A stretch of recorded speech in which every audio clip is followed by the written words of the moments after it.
আর ওখানে মনে করেন আমি হয়তো কথাটা বললে দর্শক কিছু মনে করতে পারে, ওখানে নোংরা নোংরা ড্রেস পরা হয় তো, তো আমি ওগুলো দেখে আমার খুব খারাপ লাগতেছে। আমি বলতেছি আমি ভিতরে যাবো না, তোমার যদি দেখা করার দরকার হয় তুমি যাও। ওটা একটা পতিতালয়, আমি তখন জানতে পারলাম যে ওটা একটা পতিতালয়। আমাকে বললো তোমার দেহ ব্যবসা করতে হবে এখানে। ওই মহিলাই সরাসরি বলল? সরাসরি আমাকে বলতেছে ওই মহিলা। আমি বলতেছি কিরকম কথা বলতেছেন, আমি আসছি এটা, আমি জানি এটা একটা হোটেল, এখানে মেয়েরা থাকে, তো দেহ ব্যবসা করবো মানে? প্রতিটি অপরাধ এবং ভুল দাঁড়িয়ে থাকে গোপন কিছু ঘটনার উপর। আমরা সেই গোপনকে আনতে চাই সবার সামনে। আমার নাম মোসাম্মদ সাথী। মোসাম্মদ সাথী? জি। এটাই পুরো নাম? হ্যাঁ, এটা আমার পুরো নাম। আচ্ছা। আমি ছোটবেলা থেকেই বলতেছি। আপনার জন্ম জেলা কোথায়? আপনি কোথায় জন্ম? আমার জন্ম জেলা পটুয়াখালীতে। পটুয়াখালীতে? আচ্ছা। আর আমি বড় হয়েছি পটুয়াখালীতে। পটুয়াখালীতে। আর আমার বাবার কাছে তেমন একটা আমার থাকা হয় না, আমি বড় হয়েছি আমার নানা বাড়িতে। আচ্ছা। সেখান থেকে আমি যখন আমার বয়স 2.5 বছর, তখন মানে আমার আব্বু ছিল কিরকম অলস টাইপের, কাজ খুবই কম করতো। কি করতো আপনার বাবা? আমার আব্বু এমনি আমাদের গ্রামের বাড়িতে জমি আসে, জমি চাষবাস করতো, কিন্তু সেগুলো করতো না সে। কয় ভাই বোন ছিলেন আপনারা? আমি একাই, আমার কোনো ভাই বোন নেই। আচ্ছা আচ্ছা, ওকে। তারপর সেখান থেকে আমার আম্মুর যখন বিয়ে হয়, আমার আম্মু আমার মতন অনেক কষ্ট করছে জীবনে। আমার বয়স যখন 2.5 বছর, তখন আমার নানা নানির কাছে আমাকে রেখে আমার আম্মু ঢাকায় আসে চাকরি করার উদ্দেশ্য। আর এতটুকু বড় আমি হয়েছি আমার মায়ের সাপোর্টে। তারপরে আমার নানা বাড়ি থেকে বড় হওয়ার পরে ওখানে লেখাপড়া করতেছি। তখন যখন আমি ক্লাস 5-এ পরীক্ষা দিছি, তখন আমার আম্মু দেশে চলে আসে। আসার পরে আর আমার আব্বু তো কোনো কাজ করতো না, আমার আম্মুই চাকরি বাকরি করতো, আমার লেখাপড়ার খরচ চালাইতো, সংসারের খরচ চালাইতো। তো এভাবে আর কতদিন, এটা মহিলা মানুষ কতদিন পারে এটা সংসার সামলানোর দায়িত্ব? তো সে সারা জীবনের জন্য নিতে পারে না। তো সেখান থেকে আমার আম্মুর একটা অসুখ হইলো, সেটা হচ্ছে আপনার লিভারের টিউমার হলো। আচ্ছা। হওয়ার পরে ওখান থেকে আমার আম্মুকে ডাক্তার বললো যে আপনার রেস্টের প্রয়োজন, এখন থেকে আর চাকরি করা যাবে না, সম্পূর্ণ রেস্টে থাকা দরকার। তখন আমার আম্মু চাকরিটা ক্লোজ করে দিয়ে দেশের বাড়ি চলে গেল। যাওয়ার পরে সেখানে আমার আম্মুর প্রচুর মারতো, আর কাজ তো করতো না, আর আম্মুরে খুব মারতো। এগুলো আপনার নিজের চোখে দেখা? ছোটবেলায়? আমার নিজ চোখে দেখা। তখন কি আপনি স্কুলে পড়তেন নাকি? তখন আমি স্কুলে পড়তাম। কোন ক্লাসে? তখন আমি আমার আম্মু যখন বাড়ি যায় তখন আমি ক্লাস 5-এ পড়ি। ক্লাস 5-এ পড়েন? হ্যাঁ। তখন একদিন হয়েছে কি, তখন আমি যখন ক্লাস 5-এ পড়ি, একদিন রাত্রে আমি পড়তে বসছি, বসার পরে আমার আম্মুর সাথে কি নিয়ে একটা যেন ঝগড়া হয়, সেটা আমি জানি না, আমি তো পড়তেছিলাম। তো হঠাৎ করে আম্মুকে একটা চর মারে আমার আব্বু, কানের উপরে চর মারার পরে আমার আম্মুর কান দিয়ে রক্ত বের হয়ে যায়। তখন বৃষ্টি পড়তেছিল, তো আমার আম্মুর কান্না দেখে আমি খুব কান্নাকাটি করতেছিলাম। তখন আমার পাশের বাড়ি থেকে এক আন্টি এসে বলে আমার আব্বুকে যে তুমি কাজ কোনো কিছু করো না, তারপরেও আবার বউ বাচ্চাদের ঘরে বসে মারো, তোমাকে এখন পুলিশে দিয়ে দেবো।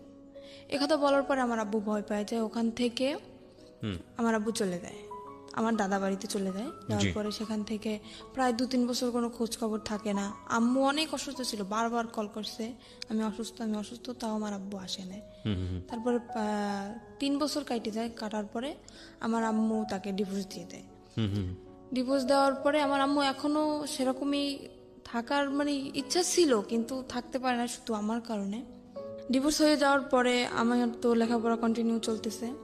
আমি যখন ক্লাস 8-এ পরীক্ষা দেবো তার 1 মাস আগে ওই যে ছেলে আমার যার সাথে বিয়ে হয়েছে, ওর সাথে আমার আম্মুর সাথে, ওর সাথে দেখা না কিন্তু ওর যে বোনের জামাই, তার সাথে আমার আম্মুর সাথে দেখা হওয়ার পরে সেখান থেকে আমার আম্মুরে উনি প্রথমত আপা বলে ডাকতো, কিন্তু তখন আমাকে দেখে নাই উনি। না দেখার পরে যখন আমাকে উনি দেখলো, তখন আমার আম্মুকে প্রস্তাব দিল যে এরকম আমার একটা শালা আছে, তা আমি তার জন্য আপনার মেয়েটাকে নিতে চাই। তা আমার আম্মু বলতেছে কি আমার একটা মেয়ে, অত দূরে আমি বিয়ে দেবো না। আমার বলতেছে যে ছেলেটা যদি সংসারে থাকে তাহলে আমি হয়তো ভাইবে দেখতে পারি। তখন বললো ঠিক আছে, ছেলেটা সংসারেই থাকবে। তখন আমার আম্মু তাও রাজি না। তারপর আমার আম্মু আমাকে জানাইলাম, বললাম কি দেখো আম্মু, আমার এখনো বয়স একদম কম, আর তুমি এরকম চিন্তা ভাবনা কেন নিতেছো? এখন তো বিয়ে করা সম্ভব না আম্মু, আমি এসএসসি পরীক্ষাটা দেই, তারপরে তোমরা কিছু একটা করো, এত তাড়াতাড়ি কেন এসব বলতেছো? তখন আমার আম্মু মোটামুটি রাজি ছিল না। তারপরে হঠাৎ করে আমার আম্মুর কি হয়ে গেল আমি নিজেও জানি না। তারপরে আমার আব্বুর সাথে কথা হয়। তারপরে মানে আমার ছোটবেলা থেকে ইচ্ছা, আমি তো মাদ্রাসা লাইনে পড়ছি, মানে হাফিজি পড়ার ইচ্ছা ছিল আমার, আর আমার আম্মুরও ছিল। আর আম্মু চেয়েছিল যে আমার যদি একটা ছেলে হইতো আমি হাফিজি পড়াবো, কিন্তু যেহেতু মেয়ে সেটা তো আর সম্ভব না। তারপরেও আমি এইটা পরীক্ষার পরে আমার আব্বুর সাথে কথা বলছি যে আব্বু আমি হাফিজি মাদ্রাসায় ভর্তি হবো, তো ক্ষেত্রে তুমি যদি একটু হেল্প করো ভালো হয়, আম্মু তো একা পারতেছে না। তারপরে বলতেছি কি আমার মেয়েকে যদি আমার পড়ানোর দরকার হয় আমার মেয়ে আমার কাছে আসবে, আমি দূরে বসে আমার মেয়ের পড়ার খরচ আমি দেবো না। এটা আপনার বাবা বলেছে? হ্যাঁ, এটা আমার বাবা বলে। তারপর আমি আম্মুকে বললাম দেখো আম্মু তোমার কষ্ট হবে আমি জানি, তারপরও তোমার সন্তানের সুখের জন্য তোমার এটা মাইনে নেওয়া লাগবে, আমি তোমার কাছে থাকতে পারবো না, আমি আব্বুর কাছে চলে যাব। মানে একদম যে ছেড়ে যাবো তা না, মানে লেখাপড়ার উদ্দেশ্যে আমি আব্বুর কাছে যাব। তখন আর বাবা কি আমার তখন বিয়ে শাদী করেছে? না, আমার আব্বু এখনো বিয়ে শাদী করে নাই। আচ্ছা, তখন বিয়ে শাদী করেন। আচ্ছা, ওকে। তারপর তারপর সেখান থেকে আমি আমার আব্বুর কাছে চলে যাই। যাওয়ার পরে আমার দাদি আর আমার ফুপু, তখন আমি আমার দাদির কাছে যাওয়ার পরে আমার দাদি আমাকে স্কুলে ভর্তি করে দেয়। সেখানে আমি এটি পরীক্ষার পরের কথা বলতেছি আমি। তো আমার রেজাল্ট বের হয়েছে, তারপরে উনি একদিন হঠাৎ করে আমার আম্মুর নাম্বার কল করছে, যে আমার ননদের জামাই, উনি কল করছে। তারপরে শুনছে যে আমার রেজাল্ট বের হয়েছে, উনি আমার রেজাল্ট শুনলো, শোনার পরে খুব খুশি হয়েছে। তারপর আমরা আম্মুকে জিজ্ঞেস করতেছে আপনার মেয়ে কি কোরআন শরীফ পড়তে পারে? তো বলতো হ্যাঁ পারে। তখন তো সে আরো খুশি, মানে সে খারাপ কোনো উদ্দেশ্য এটা চায় নাই, সে চাইছে যে ছেলেটা যেহেতু খারাপ এমন একটা মেয়ের জীবনে আসুক যাতে ও ভালো হয়ে যায়, সেরকম একটা ধার্মিক মেয়ে চেয়েছিল। তখন আপনি বাবার কাছে? হ্যাঁ, তখন আমি বাবার কাছে। কথা হচ্ছে আপনার মায়ের সঙ্গে? হ্যাঁ, কথা হচ্ছে আমার মায়ের সঙ্গে। তখন আমার আম্মু একদিন হঠাৎ করে আমাকে বললো কি, ও আরেকটা কথা, এখানে আমার যে নানার যে ভাই, ছোট ভাই, উনি মারা যায় তখন। আচ্ছা। শুক্রবার দিন উনি মারা যায়। আর তখন আমার স্কুলও বন্ধ, আমি মাদ্রাসা থেকে যাই স্কুলের লাইনে ভর্তি হই, যেহেতু মাদ্রাসায় পড়া হবে না, স্কুলে ভর্তি হই। সেদিন আমার স্কুল অফ। তো আমার আম্মুকে কল দিয়ে বলতেছি কি এরকম এরকম যে তোমার নানা তো মারা গেছে, তাই তোমার আসা লাগবে। আমি আসলাম, আসার পরে ওই ছেলেটাও তখন সেখানে, উনি ওর ভাইয়ের কাছে আসছে, সেখানে ওর ছেলেটাও আমাকে দেখে। দেখার পরে ওদের মোটামুটি পছন্দ হয় কি না আমি জানি না, আমার মার সাথে কন্টিনিউ ওদের কথা হয় প্রত্যেক দিন, আমি তো সেটা জানি না। তারপরে সেখান থেকে আম্মুর সাথে কথা দীর্ঘদিন যাবত চলে, প্রায় 2 মাসের মতো কথা চলে। জি। হঠাৎ করে আম্মু আমাকে বলে কি বৃহস্পতিবার দিন, শুক্রবার তো স্কুল বন্ধ, আম্মু বলতেছে কি আম্মু তুমি আসো, কালকে বিকেল আবার চলে যাও, পাশাপাশি 1 ঘন্টা লাগে যাইতে আমার বাবা বাড়ি থেকে নানা বাড়ি। আমি বলতেছি আচ্ছা ঠিক আছে আমি আসতেছি। সেখান থেকে আমি কি আসলাম, আসার পরে ওই ছেলেটা রাত্রবেলা আমাদের মানে ওর 2টো ফ্রেন্ড নিয়ে আমাকে দেখতে আসলো রাত্র প্রায় 8টার দিকে, এসে দেখে টেকে গেল, খাওয়া দাওয়া করলো। তারপরে আমি আম্মুকে জিজ্ঞেস করতেছি আম্মু এটা কে? আমি বলতেছি তোমার জন্য সম্বন্ধ ঠিক করছে, সে ছেলে তোমাকে দেখতে আসছে। আমি তো পুরো রিয়াকশন নিছি, কি অবস্থা, তোমাকে আমি বললাম না যে আমি বিয়ে করবো না, তো দাঁড়াতে তারপর তুমি বিয়ে ঠিক করছো, আমার কি বিয়ের বয়স হয়েছে? তখনও ক্লাস 8 আপনি? হ্যাঁ, তখন আমি না, তখন তো ক্লাস 9-এ ভর্তি হয়েছি, ভর্তি হচ্ছেন? হ্যাঁ, সবে মাত্র ক্লাস শুরু। আমরা যেটা জানি যে জানুয়ারি মাস থেকে প্রায় মার্চ মাস পর্যন্ত সেরকম একটা ক্লাস কিন্তু হয় না। তারপরে সেজন্য আমি ছুটি কাটাতে আসছিলাম। তা আম্মুকে আমি বলার পরে আম্মু বলতেছে কি আচ্ছা ঠিক আছে তুমি যদি রাজি না হও তোমাকে আমি জোর করবো না। ঠিক আছে, আমি চলে গেলাম আব্বুর কাছে, আবার লেখাপড়া শুরু করলাম। তারপরে হঠাৎ করে আমার নানি বলতেছে কি যে আমি তো অসুস্থ, আমার মনের একটা আশা তুই পূর্ণ করবি। আমি বলতেছি বলো। যেহেতু সে আমাকে মানুষ করছে তার কোনো কথা তো আমি ফেলতে পারি না। বলতেছি রে বলো। তো বলতেছে যে আমি যদি মারা যাই, আমার শখ যে তোকে আমি ছোটবেলা থেকে মানুষ করছি, আমার শখ যে তোর বিয়ে দেখে আমি যাবো, যদি মারাও যাই তোর বিয়েটা দেখে তারপরে আমি মারা যাবো। আমি বলতেছি কি রানী দেখো আমার যে বড় বোন, আমার যে আমি এখন যে বোনের কাছে থাকি ওর এখনো বিয়ে হয় নাই, তারপরে আমার যে বড় ভাইরা ওরাও এখনো বিয়ে করে নাই, আমার ফ্যামিলির ভিতর থেকে বলতেছি কারোর বিয়ে না, তুমি হঠাৎ করে আমার বিয়েটা কেন তোমার দেখতে ইচ্ছে হলো? তা বলতেছে আমি বুড়ো মানুষ, আমি এটা বলতেছি আমার মনের ইচ্ছাটা তুই পূরণ করবি না।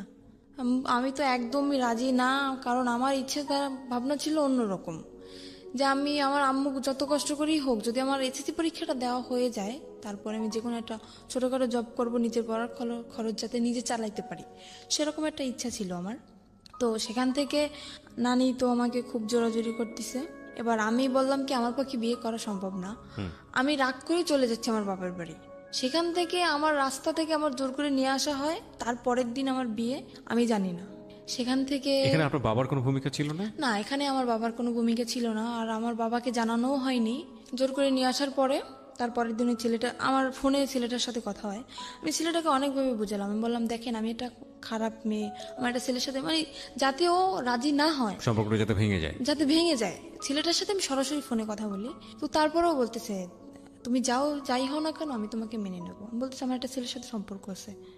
তো বলতেছে ছেলের সাথে সম্পর্ক আছে, দেখো আজকালকার ছেলেরাও আশা দেয় ঠিকই কিন্তু বিয়ে করে না, তুমি আমারকে নিয়ে তুমি অসুখী হবো না, তুমি এই চান্সটা মিস করো না। তারপরে জোর করে হোক যাই করে হোক, মারামারি হোক, আমাকে মারছে পর্যন্ত, আমার খালু আমাকে মারছে, আমার আম্মু আমাকে মারছে বিয়েটার জন্য, জোর করেই বিয়ে দেওয়া হয়। তারপরে ছেলেটা তার পরের দিন আসে, একা আসে বিয়ে করতে, ফ্যামিলি থেকে কেউই আসে না, কারণ ওর ফ্যামিলি থেকে তো ও জানে যে ও কিরকম, সেজন্য ওর ফ্যামিলি থেকে কেউই আসে না, ও একাই বিয়ে করতে আসে। আমি আম্মুকে তখন বললাম আমি জানি না হঠাৎ করে আমার আম্মুর কি হয়ে গেল, যে আম্মু মানে আমার ইচ্ছার বিরুদ্ধে কখনোই কথা বলে না, সেই আম্মু আজকে আমার মারলো ওই ছেলেটার জন্য।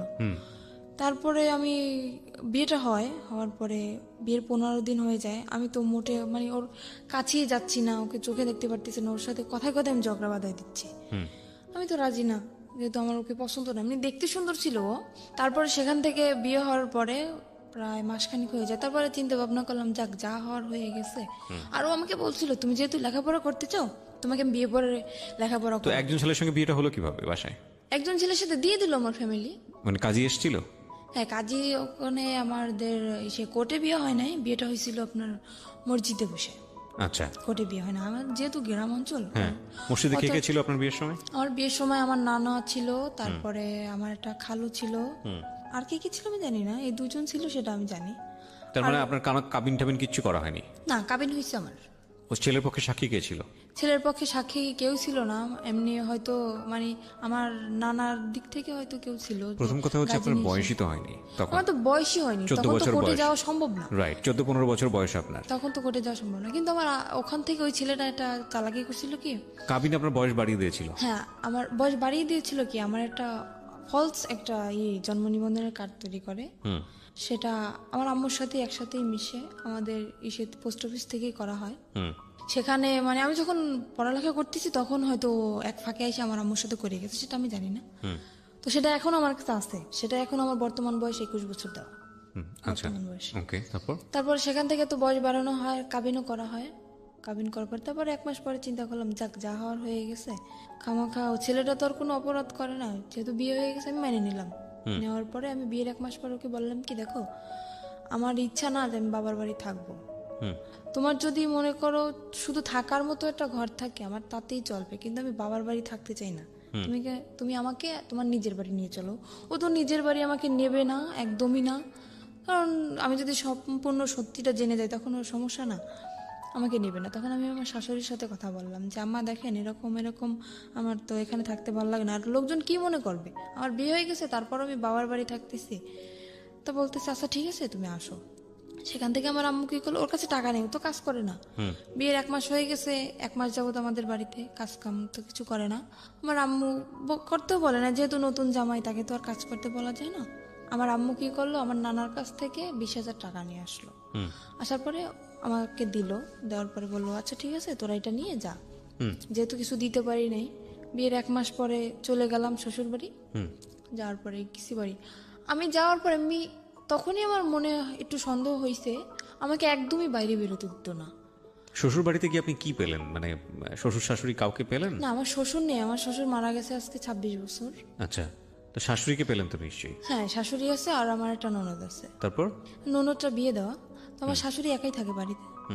সেখানে যাওয়ার পরে আমাকে একদম বাইরে বেরোতে দিচ্ছে না, আর আমি যে গোসল করব সে গোসলের পানিটা পর্যন্ত আমার ঘরে আইনে দিচ্ছে আমার শাশুড়ি। আমি তো মহা খুশি যে এরকম একটা শাশুড়ি পাইছি আমি, যে আমার গোসলের পানিটা পর্যন্ত আমার ঘরে আইনে দিতেছে, আমার বাইরে যাইতে দেয় না।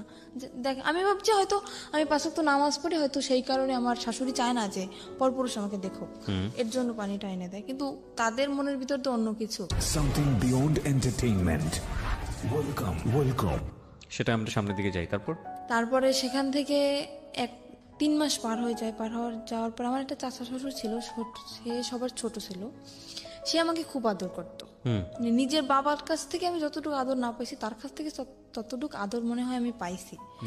কিন্তু বিয়ের 6 মাস পরে উনি মারা যায়। আমার সেই চাচা শ্বশুর মারা যাওয়ার পরে সেখান থেকেই আমার সংসারে আগুন লেগে গেল। কারণ আমার ওই চাচারে খুব ভয় পাইতো আমার হাজব্যান্ড, যার কারণে মানে কোনো কিছু করতে গেলে ভাবতো, অন্তত 50 বার ভাবতো। তো উনি মারা যাওয়ার পরে, উনি যেদিন মারা গেছে সেদিন রাত্রেও আমি তো জানি না, আমাকে বলতেছে কি, দেখো আমার বাড়ির যত দায়িত্ব আমার চাচার উপরে ছিল, যেহেতু সে মারা গেছে এখন কিন্তু সব দায়িত্বটা আমার। তো আমার যদি রাত্রে ফিরতে দাঁড়িয়ে তুমি কখনো আমাকে জিজ্ঞেস করবে না যে তুমি কোথায় গেছিলা। এটা মানে আপনার হাজবেন্ড আপনাকে বলেছিল? আমাকে বলে। আর আমি এতটুকু বিশ্বাস ওকে আমি করতাম, আমি যদি চোখের সামনে দেখতাম যে ওটা কিছু করতেছে, তারপরেও যদি বলতো যে না আমি এটা করি নাই, তাও আমি বিশ্বাস করে নিতাম। আমি এতটা বিশ্বাস ওকে আমি করতাম। সেখান থেকে ও যেদিন ওর চাচা মারা যায়, ওদিন ও সারা রাত্র বাড়ি ফিরলো না। ও তখন জোর আসলে, আমি তো জানি না। সকালবেলা বাড়ি ফিরলো, আমি জিজ্ঞেস, ও যেহেতু আমাকে বলছে সন্ধ্যার দিকে যে তুমি আমাকে জিজ্ঞেস করবে না, আমি জিজ্ঞেসও করিনি। আর আমিও খুব কান্নাকাটি করতেছি যে আমাকে এত ভালোবাসতো, সে হঠাৎ করে মারা গেল। তা আমি আর ওকে জিজ্ঞেস করিনি। পরপর 3-4 দিন এরকম ও বাড়ি আসতেছে না। তারপর আমি ওকে জিজ্ঞেস করলাম কি এমন কাজ তোমার সারা রাত্র? আমার চাচা শ্বশুর তো এরকম সারা রাত্র বাড়ি পাহারা দিত না, তুমি তো রাত্র পর্যন্ত কি করো? আমাকে বললো মেয়ে মানুষ মেয়ে মানুষের মতো থাকো, তোমার এত শক্তি দরকার আছে? বললাম আচ্ছা ঠিক আছে। সে কাজ করতেছে না কিছু না, সারা রাত্র ওরকম জুয়ো খেলে দিনের বেলা এসে ঘুমাইতেছে। এভাবে কি সংসার চলে? আমি বললাম কি দেখো, এখন হয়তো আমি একা আছি, ভবিষ্যতে আমাদের একটা বেবি আসবে, তখন তার তো ভবিষ্যৎ আছে। তোমার জীবন নিয়ে তুমি না ভাবতে পারো, কিন্তু আমার তো লাইফে অনেক কিছু করার বাকি। তুমি আগে বলছো যে লেখাপড়া করাবা, সেটাও করালে না। তারপরে এখন যতক্ষণ আমাদের একটা বাচ্চা কাচ্চা হবে, তাকেও কি আমি এরকম মূর্খ বানাবো? তাকে কি লেখাপড়া করা লাগবে না? তাকে মানুষ করা লাগবে না? বলতেছে অবশ্যই। সে সেদিন কি করলো, 4টা টাচফোন নিয়ে আসছে। আর ও যদি খেলাধুলো করতো, মানে খুব এক্সপার্ট ছিল খেলাধুলায়, 4টা টাচফোন নিতে আমি জিজ্ঞেস করলাম কি ব্যাপার, তুমি 4টা টাচফোন কোথায় পেয়েছো? তো বলতেছে যে আমার একটা বন্ধু টাকা নেই, আমার কাছে বন্ধক রাখছে। তোমার নিজের কাছে টাকা নেই, তুমি আর একজনের তো বন্ধক রাখছো, আমি বুঝতে পারতেছি না। ও হঠাৎ করে অনেক বাজার নিয়ে আসলো বাসায়। আমি তো অবাক হয়ে গেছি, কি ব্যাপার, কোথায় পেলো এত টাকা? সেখান থেকে আমার মনে একটু সন্দেহ আসলো। তারপরে ওর একটা বন্ধু আছে, ওর কাছে ও ঘুমাই গেছে, ওর ফোন দিয়ে আমি ওর কাছে কল করলাম যে আচ্ছা ও এত রাত্র পর্যন্ত কি করে, আপনি তো সবসময় ওর সাথে থাকেন, সত্যি কথা বলেন তো আমাকে। তো বললো কি ভাবি আমি আপনাকে একটা কথা বলি, যে জীবনে স্বামীকে এত বিশ্বাস করবেন না। বলতেছি কেন? তা বলতেছে ও সারা রাত্র কি করে আপনি জানেন? আমি বলতেছি না আমি তো জানি কে না। বলছে আপনাকে এটা? ওটা ওর বন্ধু বলতেছে আমাকে। আচ্ছা, ওর বন্ধুকে আপনি আগে থেকেই চিনতেন? হ্যাঁ, ওর বন্ধু অনেকবার আসছেও আমাদের বাড়িতে। ওকে, সো ওর বন্ধুই আপনাকে কথাগুলো বলছে? হ্যাঁ, বন্ধু আমাকে কথাগুলো বলতেছে যে ভাবি আমি যে কথাগুলো আপনাকে বলতেছি এটা ওকে বলবেন না, তাহলে কিন্তু ও আমার সাথে ঝগড়া লাগাই দেবে। বললাম যে ঠিক আছে আমি বলবো না, আপনি বলেন। তা বলতেছে ও এরকম সারা রাত্র জুয়ো খেলে বেড়ায় আর মারামারি করে এর সাথে ওর সাথে। আমি তো আপনাকে বলি না, কারণ আপনি যেহেতু নতুন নতুন বিয়ে হয়েছে আপনাদের, বললে হয়তো সংসারে সমস্যা হইতে পারে, এর জন্য আমি বলি না। তারপরে একদিন রাত্র এরকম সারা রাত্র আমি কি অসুস্থ, আমার প্রচন্ড মাথা ব্যথা আর জ্বর। আমি ওকে বললাম কি আমাকে কিছু ওষুধ এনে দিয়ে যাও, আমার খুব ক্লান্ত লাগতেছে শরীরটা। ও যে গেল আর আসলো না। তো সেখান থেকে সারা রাত্র অসুস্থ। আর ও কি করতো, যখন বাইরে বের হইতো বাইরে থেকে রুম তালা মেরে রেখে যেত। আমি যখন প্রথম দিন জানার পরে আমি যখন ওর সাথে ঝগড়া লাগানোর পরে ও আমাকে আমার যে গায়ের ওড়না ছিল ওটা খুলে আমার হাত বাঁধে, আমার পাও বাঁধে, বাঁধার পরে আমার মুখটাও বাঁধে, বেঁধে বাইরে থেকে ঘরের দরজাটা বন্ধ করে দিয়ে যায়। তো পরপর 2-3 দিন আমার একটা দেবর আছে, ও আমাকে এসে অনেক ছোট, আমাকে 2-3 দিন ডাকছে, কিন্তু দরজা তো বন্ধ আর আমার মুখও তো বন্ধ। আমি কিভাবে ডাক দেবো ওদের? আর আমি কাউকে বলিও নাই, কথাটা আমি কাউকে বলিও নাই, বললে তো মানে ওর মার শুরু হয়ে যাবে, এর জন্য আমি বলি নাই। তারপরে 2-3 দিন ওরকম ডাকছে। একদিন আপনাকে বেঁধে যেত, আসতো কখন? আসতো সকালে। তো আপনি এই সময়টা কি করতেন? ওরকম অবস্থা আমি ঘুমিয়ে যেতাম, আমি কান্না করতে করতে ওরকম অবস্থা আমি ঘুম পড়ে যেতাম। আর সকালবেলা এসেও খুলে দিত। সকালবেলা আসে যখন খুলতো তখন আপনি কিছু বলতেন না? কি বলবো, বললে তোমার তো হয়তো কিছু বলতাম না। ওরা মাকেও বলতেন না? কাউকে না। আর আমার এমনও কোনো দিন গেছে যে দীর্ঘ 1 সপ্তাহ আমি না খেয়ে থাকছি, তাও আমি আম্মুকে কখনো বলি নাই। আচ্ছা, আমরা একটু ধারাবাহিকভাবে সামনে দিকে যাই। তারপরে কি হলো?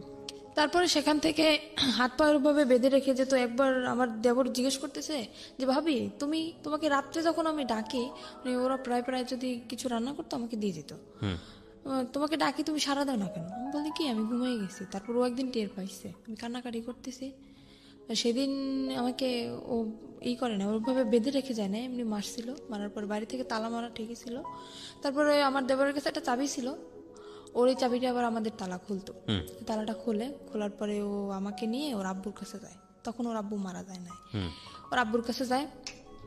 যাওয়ার পরে এই করছে, বলল কি যে কি ব্যাপার, আজকে শুনলাম ঘরে অনেক ডাকাডাকি কান্নাকাটি, কি হয়েছে তোমার? আমি বললাম কি এরকম এরকম আপনার ছেলে এরকম করতেছে। বলার পরে সে আমাকে বলল কি, মানে আমি কিন্তু আর একটা চাচার কথা বলতেছি এখানে, আমার যে বড় চাচা ওনার কথা বলতেছি। সে বলতেছে, তার কাছে বলার পরে সে বলতেছে যে এরকম করতেছে, তা তুমি আমাকে জানাওনি কেন? বলতেছে এমনিতেই জানাইনি, চাই না, আমি নিজেই শাসন করতে চাই ওকে, দেখি কি হয়, তারপরে যদি না শুনে তখন আপনাদেরকে আমি জানাবো। সেরকম চিন্তা নিয়েছিলাম আমি। তারপরের দিন আমার চাচা, ওর যে চাচা, আমি ওকে চাচা বলে ডাকতাম, ওকে ডেকে নিয়ে জিজ্ঞেস করে কিরে তুই এরকম করতেছিস কেন? ওখান থেকে ওকে পেয়ে গেছে। কেন আমি বললাম, আমি তো নিজের ইচ্ছায় বলি নাই, সে আমাকে ডেকে নিয়ে গেছে, তারপরে আমি বলছি। না ওর চাচা তো মারা গিয়েছে, আপনি একটু আগে যেটা বললেন। না, ওর বড় চাচার কথা বলতেছি আমি, ওটা তো ওর ছোট চাচা ছিল। ওকে। সেখানে ওকে কেন আমি বললাম, আমার সেই চাচা শ্বশুরকে কেন আমি বললাম, ও সেখান থেকে তারপর আমার চাচা শ্বশুর বলল যে এখন ওকে ঘরে নিয়ে যাবে, ওর গায়ে যদি নেক্সট টাইম কখনো একটা ফুলের টোকাও পড়ে তাহলে তোকে বাড়ি থেকে বের করে দেবো। আমার চাচা শ্বশুর এটা বললো। সে ডাইরেক্ট তার সামনে বলে আসতেছে ওকে আমি এখন মারবো, যদি কিছু করতে পারেন করেন। আমাকে এই বলে হাত ধরে টেনে রুমের ভিতরে নিয়ে যেয়ে আমাকে আবারও মারে। কেন আমি বললাম। তারপরে সেখান থেকে আমার চাচা শ্বশুর বলল বাড়ি বসে এরকম করবা, পরের মেয়ে যদি কিছু একটা হয়ে যায় তখন আমরা মামলা খাবো, এটা হবে না, বাড়ি থেকে বের হয়ে যাও, দুজনেই বের হয়ে যাও। ঠিক আছে, বের হয়ে চলে আসলাম। আর আমারও ইচ্ছা ছিল যে মানে বাড়ি থেকে আমি বেরোয় চলে আসবো, যেহেতু যদি বন্ধু বান্ধবের সাথে থাকে তাহলে আরো বেশি খারাপ হয়ে যাবে, এখানে থাকলে আমি ওকে ভালো বানাতে পারবো না। আমি চলে আসি, আমার বাবার বাড়ি চলে আসি। আসার পরে আমার আম্মু সব ওই নিজের মুখেই বলছে সবকিছু, যে এরকম এরকম হয়েছে। বাড়ি থেকে বের হয়ে কোথায় আসছেন? আমার বাবার বাড়ি আসছে। বাবার বাড়িতে? হ্যাঁ। সেখান থেকে যখন আমার আম্মু সবকিছু জানতে পারে এরকম এরকম, তখন আমার আম্মু বলতেছে এরকম একটা কাজ করলাম, আমার একটা মাত্র মেয়ে, আমি কি করলাম এটা? তখন আমার আম্মু বললো যে মানে আমাকে ওখান থেকে ডিভোর্স করাবে। আমি বললাম আম্মু দেখো, বিয়েটা কিন্তু তোমাদের ইচ্ছে হয়েছিল, আমার ইচ্ছে হয় নাই, কিন্তু আমি এটা পারবো না যে তোমাদের ইচ্ছে মতো সবকিছু করবো, এটা হবে না। তোমাদের ইচ্ছে মতো বিয়ে করছি, আবার তোমাদের ইচ্ছে মতো ডিভোর্স করবো, এরপরে আমার আবার বিয়ে হবে, সে তো এর থেকেও খারাপ হইতে পারে। তখন আমি কি করবো আম্মু? তখন আপনার লেখাপড়া কি বন্ধ? হ্যাঁ, লেখাপড়া বন্ধ। ওকে। তারপরে সেখান থেকে আমার আম্মু তো আমাকে ওখানে দেবেই না, একদম ডিভোর্স করাই দেবে। ওকে বলতেছে তুমি চলে যাও। ও চলে আসে, আসার পরে সেখান থেকে ওকে বলার পরে ও চলে আসে। না, আমি তো খুব কান্নাকাটি করতেছি, যেহেতু আমার অল্প বয়সে বিয়ে হয়েছে, তারপর আমার প্রথম স্বামী, এমনিতেই তো আমার তখন আবেগী বয়স, তখন তো মনে করেন একটা ছেলে যদি পাশে থাকে তখন আবেগে এমনিতেই ভালোবাসা এসে যায় তার প্রতি। তো আমি মানে খুব লাভ করতাম ওকে আমি। তারপরে আমি খুব কান্নাকাটি করতেছি, খাচ্ছি না, কিছু না। আমার আম্মু বলতে দেখ এরকম যদি করিস তাহলে তো তোর নিজের শরীর তো থাকবে না, তুই তো মারা যাবি, এরকম কেন করতেছিস? বলতেছি আম্মু তুমি যদি সত্যি আমাকে চাও বাঁচাইতে তাহলে আমাকে ওর কাছে দিয়ে আসো।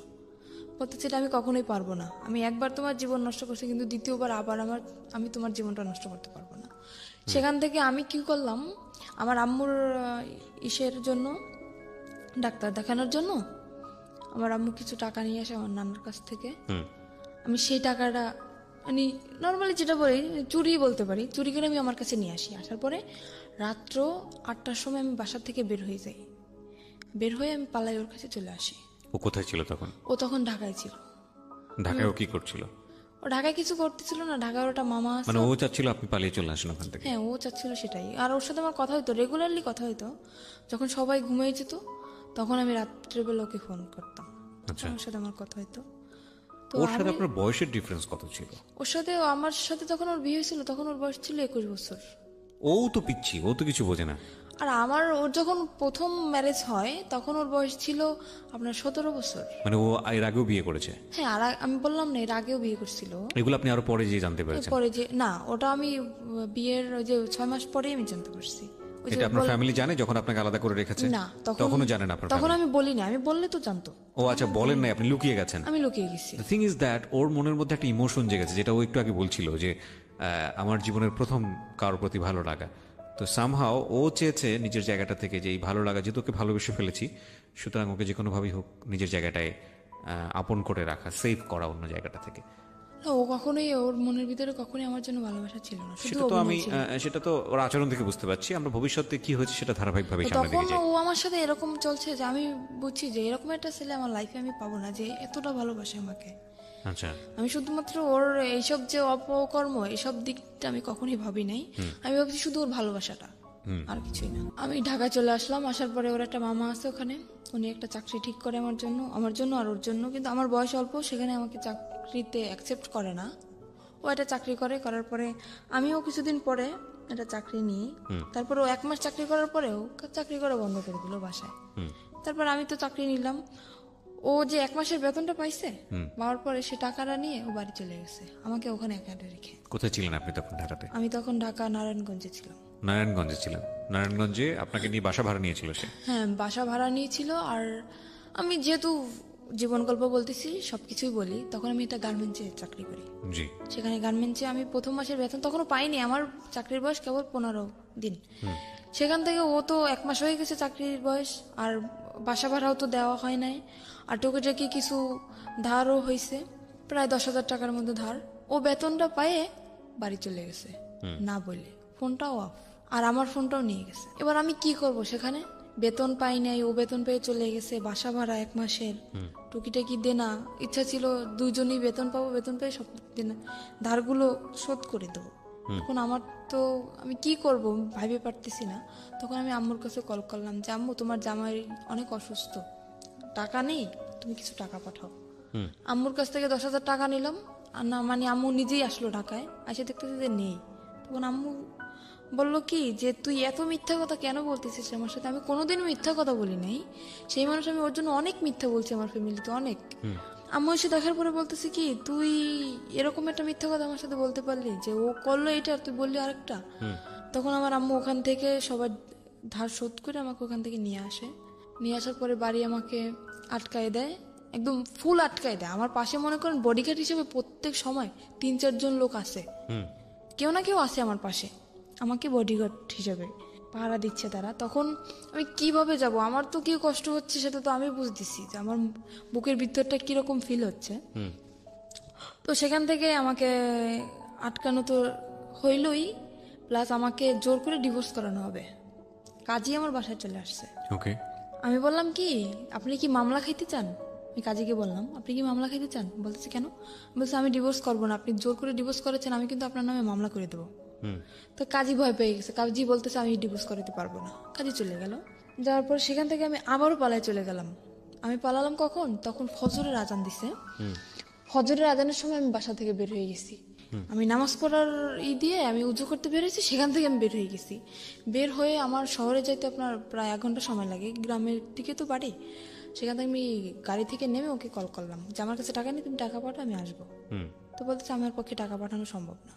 আমি কি করলাম, আমার বিয়ের সময় যে নাকফুল দেওয়া হয়েছিল আমাকে, নাকের ফুল, ওরা আমি বিক্রি করে দিলাম শহরে গিয়ে। বিক্রি করে সেখান থেকে আমার 700 টাকা আসলো। আমি সেই টাকাটা দিয়ে ওর বাড়ি চলে গেলাম। যাওয়ার পরে সে তো আমাকে মাইনে নিচ্ছে না। কেন তুমি আমার মাইনে নেবে না? বিয়ের 1 বছর পরের কথা বলতেছি আমি। সে আমাকে মানবে না। তুই কি অন্যায় করছি আমি, তুমি কেন আমাকে মানবা না? আমি কি অন্য কারোর সাথে রিলেশন করছি বা কারোর সাথে ভেগে গেছি, তারপরে 6 মাস পরে তোমার সাথে আসছি, কেন তুমি আমাকে এরকম করতেছ আমার সাথে? সে বলতেছে ঠিক আছে, একটা শর্তে আমি তোমাকে রাখতে পারি, আমি কোনো কাজ করতে পারবো না, তুমি আমাকে চাকরি করে খাওয়াবা। ঠিক আছে। তো সেখান থেকে আমি যশোরে চলে গেলাম, সেখানে আমার একটা ফুফু শাশুড়ি আছে।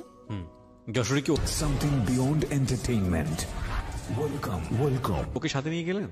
হ্যাঁ, ও আমাকে নিয়ে গেছে আমার ফুফু শাশুড়ির কাছে। ওকে। আর ওনার মেয়ের নিজস্ব পার্লারের আছে, বিজনেস আছে। সেখানে আমাকে 3 মাস ট্রেনিং করানোর পরে আমি মোটামুটি কাজ সবকিছুই শিখি। শেখার পরে ওখানে আমার চাকরিও হয়ে যায়। তখন আমার বেতন ছিল 16,000 টাকা। আর আমি বেতনের যত টাকা পাইতাম, বেতন পাওয়ার সাথে নিয়ে মানে ও আমার সাথে থাকতো না, কিন্তু যেদিন আমি বেতন পাইতাম ওদিন চলে আসতো, সব টাকা নিয়ে যেত। হাত খরচের টাকা রেখে সব টাকা নিয়ে যেত। নিয়ে ও বলতো কি যে আমার মানে আমাদের বাড়ি তো এমনি ও বলতেছে যে আমার 2তলা বিল্ডিং করার ইচ্ছা, তো এই টাকাটা নিয়ে আমি ব্যাংকে রাখতেছি। আসলে কোনো কিছুই করতো না, ও টাকাগুলো শুধু ফাও নষ্ট করতো। আর মেয়েদের সাথে মনে করেন আসার পরে ও ফোন অফ করে রাখ, ফোনের উপরে ফোন আসতেই থাকতো মেয়েদের ফোন। তারপরে সেখান থেকে টাকা নিয়ে গেল, 2-3 মাস এরকম চাকরি করার পরে এরকম টাকা নিয়েই যাচ্ছে। আমি বলতেছি কি আমি বাড়ি যাব, তুমি কোথায় টাকা রাখতেছো আমি এটা দেখবো। সে আমাকে বাড়ি নেবে না। তখন একটা মেয়ের সাথে ওর রিলেশন চলতেছে। সেই মেয়েটাই মানে জানতো যে ওর বউ আছে, তারপরে আমার বাড়ি কোথায় সবকিছুই জানতো, তারপরেও মেয়েটা ওর সাথে রিলেশন চলতেছে। আর সে মেয়েটারও আগে বিয়ে হয়েছিল, যেরকম ও ছিল সেরকম সে মেয়েটা ছিল, দুজনই একরকম। ওর সাথে রিলেশন ছিল, তারপরে রিলেশন চলতেছে সেটা আমি জানি না। তারপরে একদিন ওই মেয়েটাকে নিয়ে আমি তো অফিসে, আমার ফুপু শ্বশুরের বাসায়ও আসে। আর আমার যে দুপুরের লাঞ্চ আমার ওই যে বাসায় যে কাজের বুয়া উনি নিয়ে যেত, আমি বাসায় আসতাম না দুপুরে, উনি নিয়ে যেত। তো দুপুরের সময় ও যখন আসে আমাকে ওই কাজের বুয়া বলে কি যে আমি ওকে খালা বলে ডাকতাম, তো বলতেছে উনি আমাকে একদম মেয়ের মতোই দেখতো। তো বলতেছে আম্মু তোকে একটা কথা বলবো, তুই কাউকে বলবি না আর আমার নামটাও বলবি না। আমি বলতে আচ্ছা ঠিক আছে বলবো না। কি আমি বুঝতে পারিনি যে এই কথাটা বলবে। আমি ভাবছি হয়তো আমার ফুপু শাশুড়ি একটু মানে রাগী মানুষ, তো অনেক সময় মানে গালাগালি করে, আমি ভাবছি সেরকম কিছুটা বলবে। তো বলতেছে আচ্ছা আপনি বলেন, আমি কাউকে বলবো না। তো বলতেছে কি যে জামাই এটা মেয়েকে নিয়ে এরকম এরকম বাসায় আসছে, মেয়েটাকে তুই চিনিস? তো আমি ভাবছি হয়তো আমার ননদ হইতে পারে। আমি বলছি দেখতে কেমন? তো উদাহরণ দেওয়ার পরে আমি দেখছি যে না আমার ননদ তো এরকম না। তখন আমি বললাম কি আচ্ছা ঠিক আছে আমি বাসায় যেয়ে দেখবো, বাসায় যেহেতু আসছে আমি বাসায় যেয়ে দেখবো। তা বলতেছে নর্মালি যদি তোর ননদ হইতো তাহলে তো এরকম বসার কথা না। সে মেয়েটা ওর পাশে যে বসতেছে, ওর হাতে হাত রাখতেছে, হেসে হেসে কথা বলতেছে, একসাথে সেলফি তুলতেছে। আমি বলতেছি আচ্ছা আমি বাসায় যেয়ে দেখবো, তুমি বাসায় যাও। তারপরে আমি 5টার সময় ছুটি নিয়ে আমি ওখান থেকে যাই। তারপরে বাসায় যেয়ে ওদেরকে আমি পাই না, ওরা ওখান থেকে চলে যায়। চলে যাওয়ার পরে আমি সেদিন তো পাই না, তারপর আমি কান্না করতেছি। তখন আমার মনের ভিতর কিরকম একটা সন্দেহ যাচ্ছে যে হঠাৎ করে আমার সাথে দেখা না করে চলে গেল, কোন মেয়েকে নিয়ে আসলো। আমি খুব কান্নাকাটি করতেছি আর আমার চোখ একদম ফুলে গেছে কান্না করতে করতে। তখন আমার ফুপু শাশুড়ি বুঝতে পারছে যে হয়তো কিছুটা হয়েছে, আমাকে ডাকলো।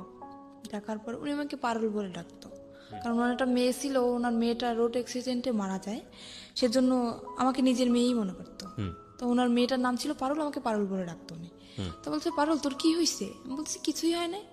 তো বলতেছে কান্নাকাটি কেন করতেছিস? আমি বলতেছি কি আপনি সবকিছুই জানেন তাও নাটক কেন করতেছেন? তো বলতেছে কেন আমি কি করছি, কিসের নাটক করলাম? আমি বললাম আপনার বাসায় যেটা মেয়েকে নিয়ে আসছিল সে মেয়েটা কে?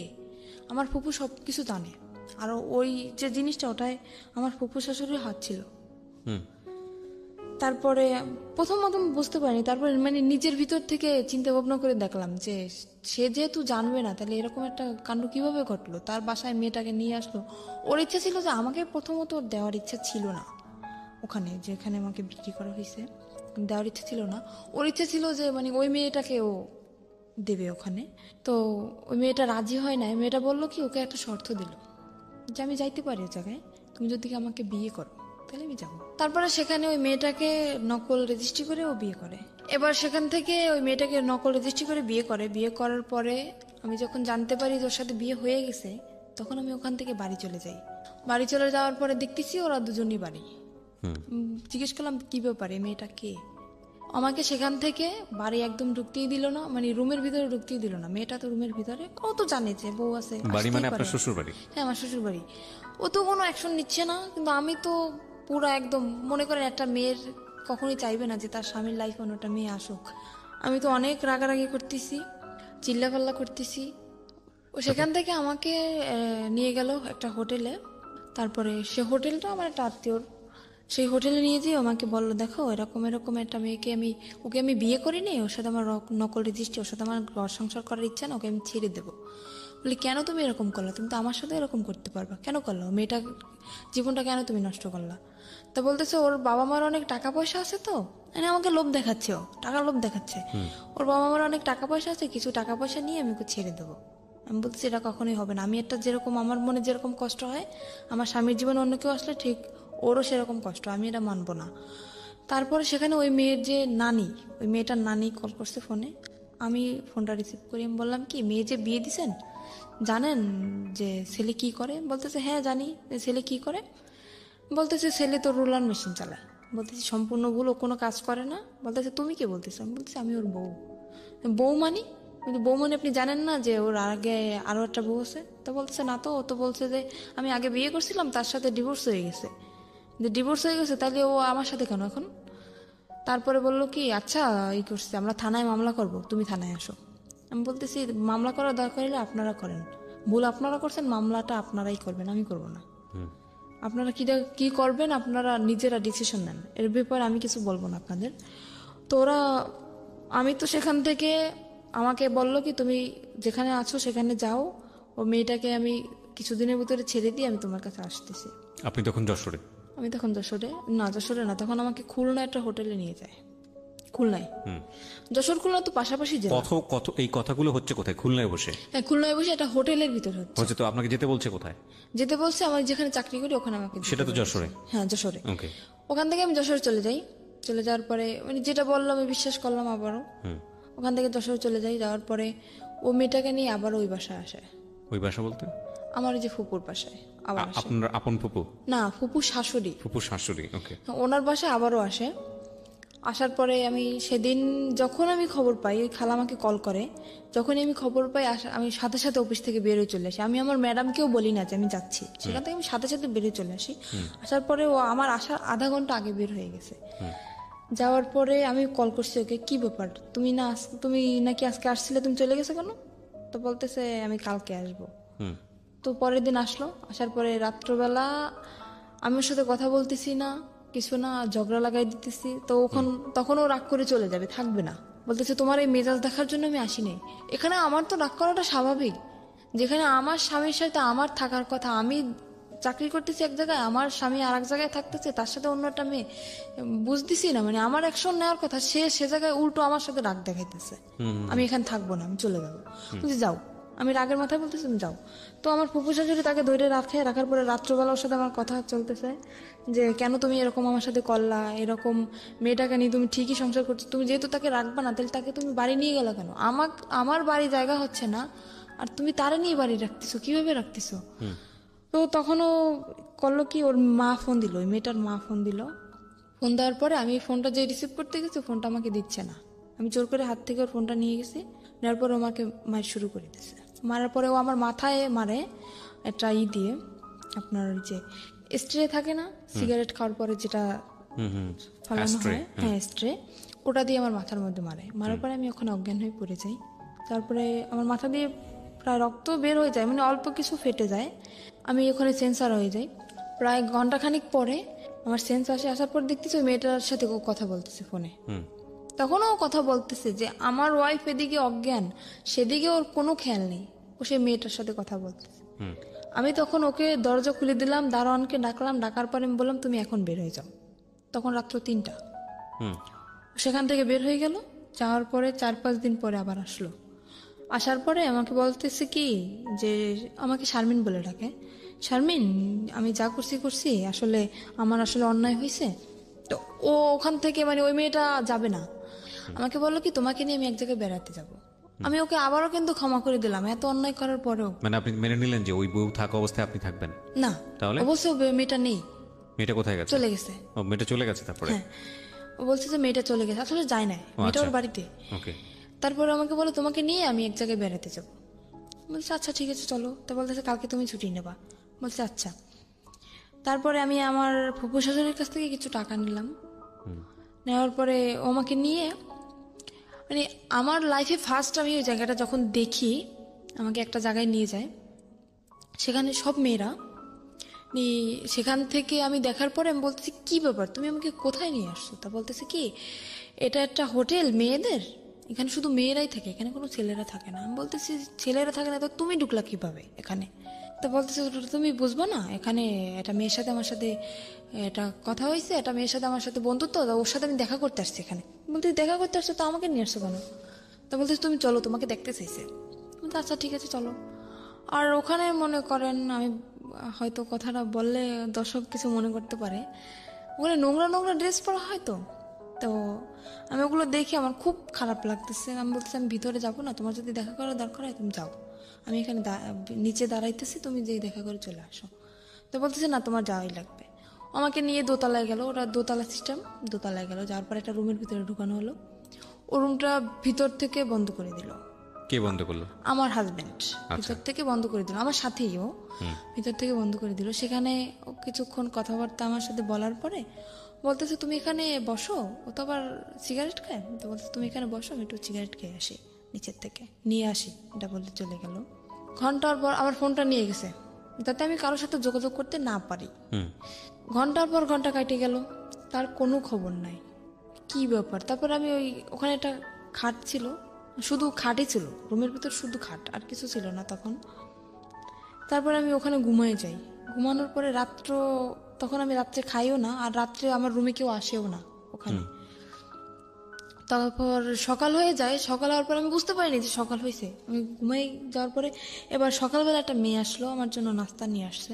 আমি বলতেছি কি, আচ্ছা আমার হাজবেন্ড কোথায় বলতে পারেন? বলতেছে আপনার হাজবেন্ড কে? আমি বলতেছি আমার হাজবেন্ড কে মানে আমার সাথে যে আসছে উনি আমার হাজবেন্ড।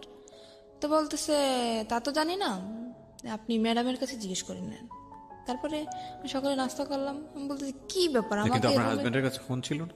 হ্যাঁ ওর কাছে তো ফোন ছিল, আপনার কাছে ফোন ছিল না? আমার ফোনটা তো নিয়ে গেল। নিয়ে গেছে। বললাম না যে আমার ফোনটা নিয়ে গেছে যাতে আমি কারোর সাথে যোগাযোগ করতে না পারি। এবার তো আপনি যে কোনো কারো কাছ থেকে ফোন নিয়ে তোর নম্বরে ফোন দিতে কিভাবে দেবো? আমি তো রুমের ভিতরে আটকানো, আর ওখান থেকে তো আমার কল ওকে করার বাইরে কোনো থেকে চেষ্টা আটকে নেই। দিয়ে গেছে? হ্যাঁ বাইরে থেকে আমাকে তালা মেরে রেখে গেছে। আর আমি প্রায় এক সপ্তাহের মতো, কিন্তু বাইরে থেকে আপনাকে যখন তালা মারলো তখন আপনি বললেন না তুমি আমাকে তালা মারতেছো কেন? না ও সেটা আমি তো বুঝতে পারি নাই যে ও বাইরে থেকে তালাবদ্ধ করে রেখে গেছে। বা এখানে কি কি ফাংশন হবে আপনি আগে থেকে জানতেন আমি না? তো জানি না, আমি কিভাবে বুঝবো? আমার মনের ভিতরে যদি সেরকম কোনো সন্দেহ থাকতো তাহলে তো আমি বুঝতে পারতাম যে ও আমাকে আটকে রেখে যাচ্ছে বা আমাকে ছেড়ে এখানে রেখে ও কোথাও চলে যাইতেছে, তাহলে তো আমি ওকে বাধা দিতাম। তো ওটা তো মানে লক সিস্টেম, তো ভিতর থেকে ও করে বাইরে থেকে তালা মেরে রেখে গেছে। ওই লক করে দিয়ে তারপরে উপরে চিকল লাগে, তারপর তালা মারছে। কিন্তু আগে যে লক করে তালা মারছে সেটা আমি জানি না, তো বাড়ি থেকেও তালা মারা।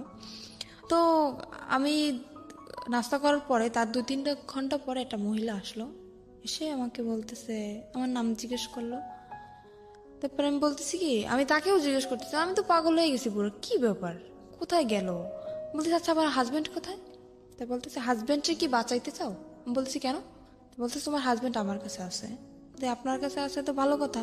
তা বলতেছে আমাকে বলল যে ওটা একটা পতিতালয়। আমি তখন জানতে পারলাম যে ওটা একটা পতিতালয়। আমাকে বলল তোমার দেহ ব্যবসা করতে হবে এখানে। ওই মহিলাই সরাসরি বললো? সরাসরি আমাকে বলতেছে ওই মহিলা। আমি বলতেছি কিরকম কথা বলতেছেন? আমি আসছি এটা, আমি জানি এটা একটা হোটেল, এখানে মেয়েরা থাকে, তো দেহ ব্যবসা করবো মানে? তা বলতেছে তোমার হাজবেন্ড আমার কাছে বন্দি আছে, যদি তোমার হাজবেন্ডকে বাঁচাইতে চাও তখন বাধ্যতামূলক তোমার এটা করতেই হবে। তারপরে উনি একটা ছুরি বের করলো ওনার ব্যাগ থেকে আমার সামনে। ওরা আমার সামনে ধরার পরে বলতেছে যদি তুমি না রাজি হও তাহলে তোমাকেও মেরে ফেলা হবে, তোমার হাজবেন্ডকেও মেরে ফেলা হবে। কিন্তু আমার হাজবেন্ড তো ঠিক ঘুরে বেড়াচ্ছে, আমি তো ওখানে বন্দি, মানে ওকে যেরকম শিখিয়ে দিয়ে গেছে ওই মহিলাকে, আমাকে সেভাবেই বলতেছে। তো আমি ভয় পেয়ে যাই, আর আমি চিন্তা করি আমি মারা যাই কিন্তু আমার হাজবেন্ডের তো আমি খুব ভালোবাসি, আমি ওর মৃত্যুটা আমি মেনে নিতে পারবো না। তখন আমি বললাম কি আচ্ছা ঠিক আছে আমি রাজি হই ওখানে ভয়তে। তো ওটা তো আপনার হয় লাইসেন্স প্রাপ্ত, লাইসেন্স না হলে ওটা হয় না। সেখানে আমাকে থানায় নিয়ে যাওয়া হয় ওখানে, আর আমাকে শিখিয়ে দিছে যে যদি কেউ বলে জিজ্ঞেস করে তুমি কি ভয়ে ছুটে করতেছো সব, বা কেউ কি তোমার ভয় দেখাইছে বা কিসের জন্য করতেছো, যদি জিজ্ঞেস করে তো সম্পূর্ণ তুমি একটা কথাই বলবা যে আমাকে কেউ জোর করে না, আমার দারিদ্রিক সমস্যার কারণে আমি এসব করতে রাজি হয়েছি। এটা আপনাকে শিখে দেওয়া হয়? এটা আমাকে শিখিয়ে দেওয়া হয়। তো আমার মনের ভিতরে তো ভয়, যেহেতু আমি যদি একলা থাকতাম তাইলে হয়তো আমি স্যারের সাথে বলতে পারতাম যে স্যার না আমাকে ভয় দেখানো হচ্ছে, কিন্তু আমার হাজবেন্ড ওনাদের কাছে জিম্মায় আছে, ওনাদের কাছে বন্দি, সে ভয়তে আমি বলতেছি না। তো স্যার আমাকে জিজ্ঞেস করলো যে তোমার বয়স তো একদম কম, তো এই কম বয়সে কেন তুমি এসব করতে চাইছিস? আমি বলতেছি আমার সমস্যা আছে ফ্যামিলিগত আমার। মানে থানায় গেছেন আপনি? হ্যাঁ থানায় আমি তখন। ওকে। উনি আমাকে সবকিছু জিজ্ঞেস করলো, তারপর আমাকে একটা পেপারে সাইন করানো হয় যাতে আমি পরে কোনো ঝামেলা না করতে পারি। মানে আমি স্বইচ্ছায় এসব করতেছি, আমাকে একটা পেপারে সাইন করানো হয়, আর ওখানে আমার ছবি টবি সবকিছু তুলে রাখা হয়। ফাইন, এখানে একটা কথা আছে, সেটা হচ্ছে আপনার কাছ থেকে কোনো সার্টিফিকেট চাওয়া হয়েছিল, বয়সের কোনো সার্টিফিকেট?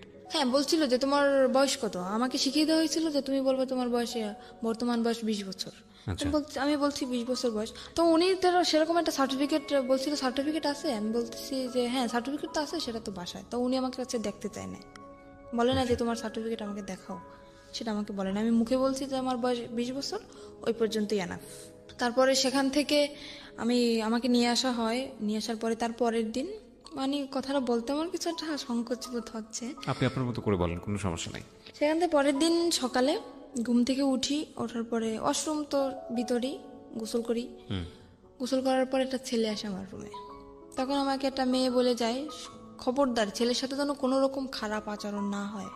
তো ছেলেটা খুবই ভদ্র, আমি সারা জীবনের জন্য দোয়া করব যাতে ওকে আল্লাহ মানে সাফল্য যেটা চাইছিল, ওর জীবনের সমস্ত কাহিনী আমাকে বলছিল। তো ও একটা মেয়ের সাথে এরকম রিলেশন করছিল। ছেলেটা আসার পরে কি হয়েছে? ছেলেটা আসার পরে আমাকে তখন ও রুম ভিতর থেকে বন্ধ করে দেয়। তখন আমি বুঝতে পারছি যে কেন আসছে একটা ছেলে এটা মেয়ের রুমে কেন আসে। আমি বললাম কি, আমি ওর পা জড়াই ধরলাম যে দেখেন ভাই, আপনি আমার ভাই, আমার তো ভাই নেই, আপনি আমার ভাই। এখানে আমি ইচ্ছাকৃতভাবে আসিনি, এরকম এরকম আমার হাজবেন্ডকে আটকে রাখা হয়েছে। আর ওর ওখানে যে যা কিছু হয় ও সব কিছু জানে যে ওর ভিতরে আসলে কি হয়। আর আরও তো মেয়েরা আছে, তো সে তাদের কাছ থেকে হয়তো ও শুনছে যে কীরকম কি এখানে সিস্টেম। আমি সমস্ত কিছু বললাম যে এরকম আমার হাজবেন্ডে আটকে রাখছে, আমাকে এরকম ভয় দেখাইছে। ও বলতেছে কি, তোমার হাজবেন্ড এখন কোথায় সেটা তুমি জানো? আমি বলতেছি আমি জানি যে হাজবেন্ড ওদের কাছে এখনো বন্দি আছে। তা বলতেছি সেরকম কিছুই না, এখানে সিস্টেম হচ্ছে তোমার মেয়েদের এখানে নিয়ে এসে বিক্রি করে দেওয়া হয়। তখন আমার বিশ্বাসই হইতেছে না, এরকম আমার হাজবেন্ড করতে পারে না, এতটা খারাপও হইতে পারে না। ও তখন বলতেছে কি, আচ্ছা ওর কাছে ফোন ছিল, বলতেছে তোমার হাজব্যান্ড যেহেতু বন্ধু তাহলে তো ওর ফোনটা অফ থাকার কথা, তাই না? আমি বলছি হ্যাঁ। তো বলতেছে তুমি আমার ফোনটা দিয়ে 1 মিনিট ওকে কল করো। তো আমি বললাম আমি কথা বললে তো আমি বুঝতে পারবো না, তো আপনি কথা বলেন। তো ফোনটা দেওয়ার পরে ওই মেয়েটা ধরছে ওর ফোনটা, মানে যাকে সে বিয়ে করেছে? যাকে সে বিয়ে করছে সেই মেয়েটা ধরছে। ধরার পরে বলতেছে কে, আপনি কে? বলতেছে আপনি কে মানে? আমি তো যার ফোন আমি তার ওয়াইফ। তখন আমি বুঝতে পারলাম যে ছেলেটা যা বলছে সম্পূর্ণ সত্যি। তখন আমি বুঝতে পারলাম। তো আমি বললাম কি যে ভাই দেখেন, আমি যদি আপনার বোন হতাম আপনি কি এটা মেনে নিতে পারতেন? তো বলতেছে না, কখনোই না। বলতেছে আপনার দুটো পায়ে ধরে আপনি আমাকে কিছু করেন না। তখন ছেলেটা আমার করুণা দেখেও ছেলেটা নিজেই কেঁদে ফেলছে। ছেলেটা বলল কি, আচ্ছা ঠিক আছে আমি তোমাকে কিছু করতেছি না, কিন্তু এরপর নেক্সট টাইম যে আসবে সে তো তোমাকে ছেড়ে দেবে না, কারণ এখানে টাকার বিনিময়ে সব কাজ করা হয়, টাকা দিয়ে তো কেউ তোমাকে ছেড়ে দেবে না। প্রতিটি অপরাধ এবং ভুল দাঁড়িয়ে থাকে গোপন কিছু ঘটনার উপর। আমরা সেই গোপনকে আনতে চাই সবার সামনে। তো তুমি যদি চেষ্টা করো, আমার মনে হয় তুমি চেষ্টা করলে এখান থেকে বের হতে পারবা, ছেলেটা আমাকে বলে। বলতেছে যে ই করছে, আমি নেক্সট টাইম যদি আমি কখনো আসি তোমার জন্য আমি সাহায্য করার ই করবো। ও বলতেছে যে আমি একটা মামলা করব, যে তোমার ফ্রেন্ড হিসাবে, আমি তোমার ক্লাস ফ্রেন্ড সেই হিসাবে আমি তোমার জন্য একটা মামলা শিট নিয়ে আসবে, ওখানে আমার সইটা শুধু থাকবে আর সম্পূর্ণ কিছু ওই লিখে নিয়ে আসবে যেটা লেখার। আমি বলতেছি সেটা তো হবে না, কারণ ওখানে আমার সই নেওয়া হয়েছে যাতে আমি কোনো কিছু না করতে পারি। হ্যাঁ, পুলিশ ফাঁড়িতে। তো বলতে তাহলে কি করবা, দেখো কি করতে পারো। ও তো চলে গেল। এবার আমি দরজাটা আমি নিজেই বন্ধ করে দিলাম। দেওয়ার পরে আমি খুঁজতেছি যে ছুরি বা অন্য কিছু যদি আমি পাই, আমি আত্মহত্যা করার চেষ্টা করতেছি।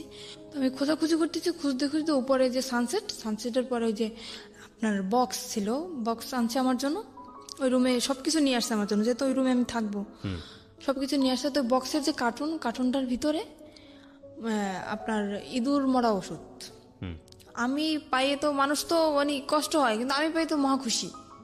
আমি ওটা পাওয়ার পরে অনেক অনেক খুশি আমি, যে আমি এখানে এসব করার থেকে কারে আমি ভালোবাসলাম, কার জন্য আমি রাজি হইলাম, যাকে বাঁচানোর জন্য আমি রাজি হইলাম সেই আমাকে দিয়ে এসব করাচ্ছে, আমি আর নিজের জীবন আমি রাখতে চাই না। তো আমি পুরো প্যাকেট খেয়ে ফেলছি। ফেলার পরে দরজা খুলে দিলাম, আবার দেওয়ার পরে আবার আর একটা ছেলে আসছে, এসে দেখতেছে আমার অবস্থা খুবই খারাপ, পুরো শরীর ঘেমে গেছে আর আমি কথা বলতে পারতেছি না।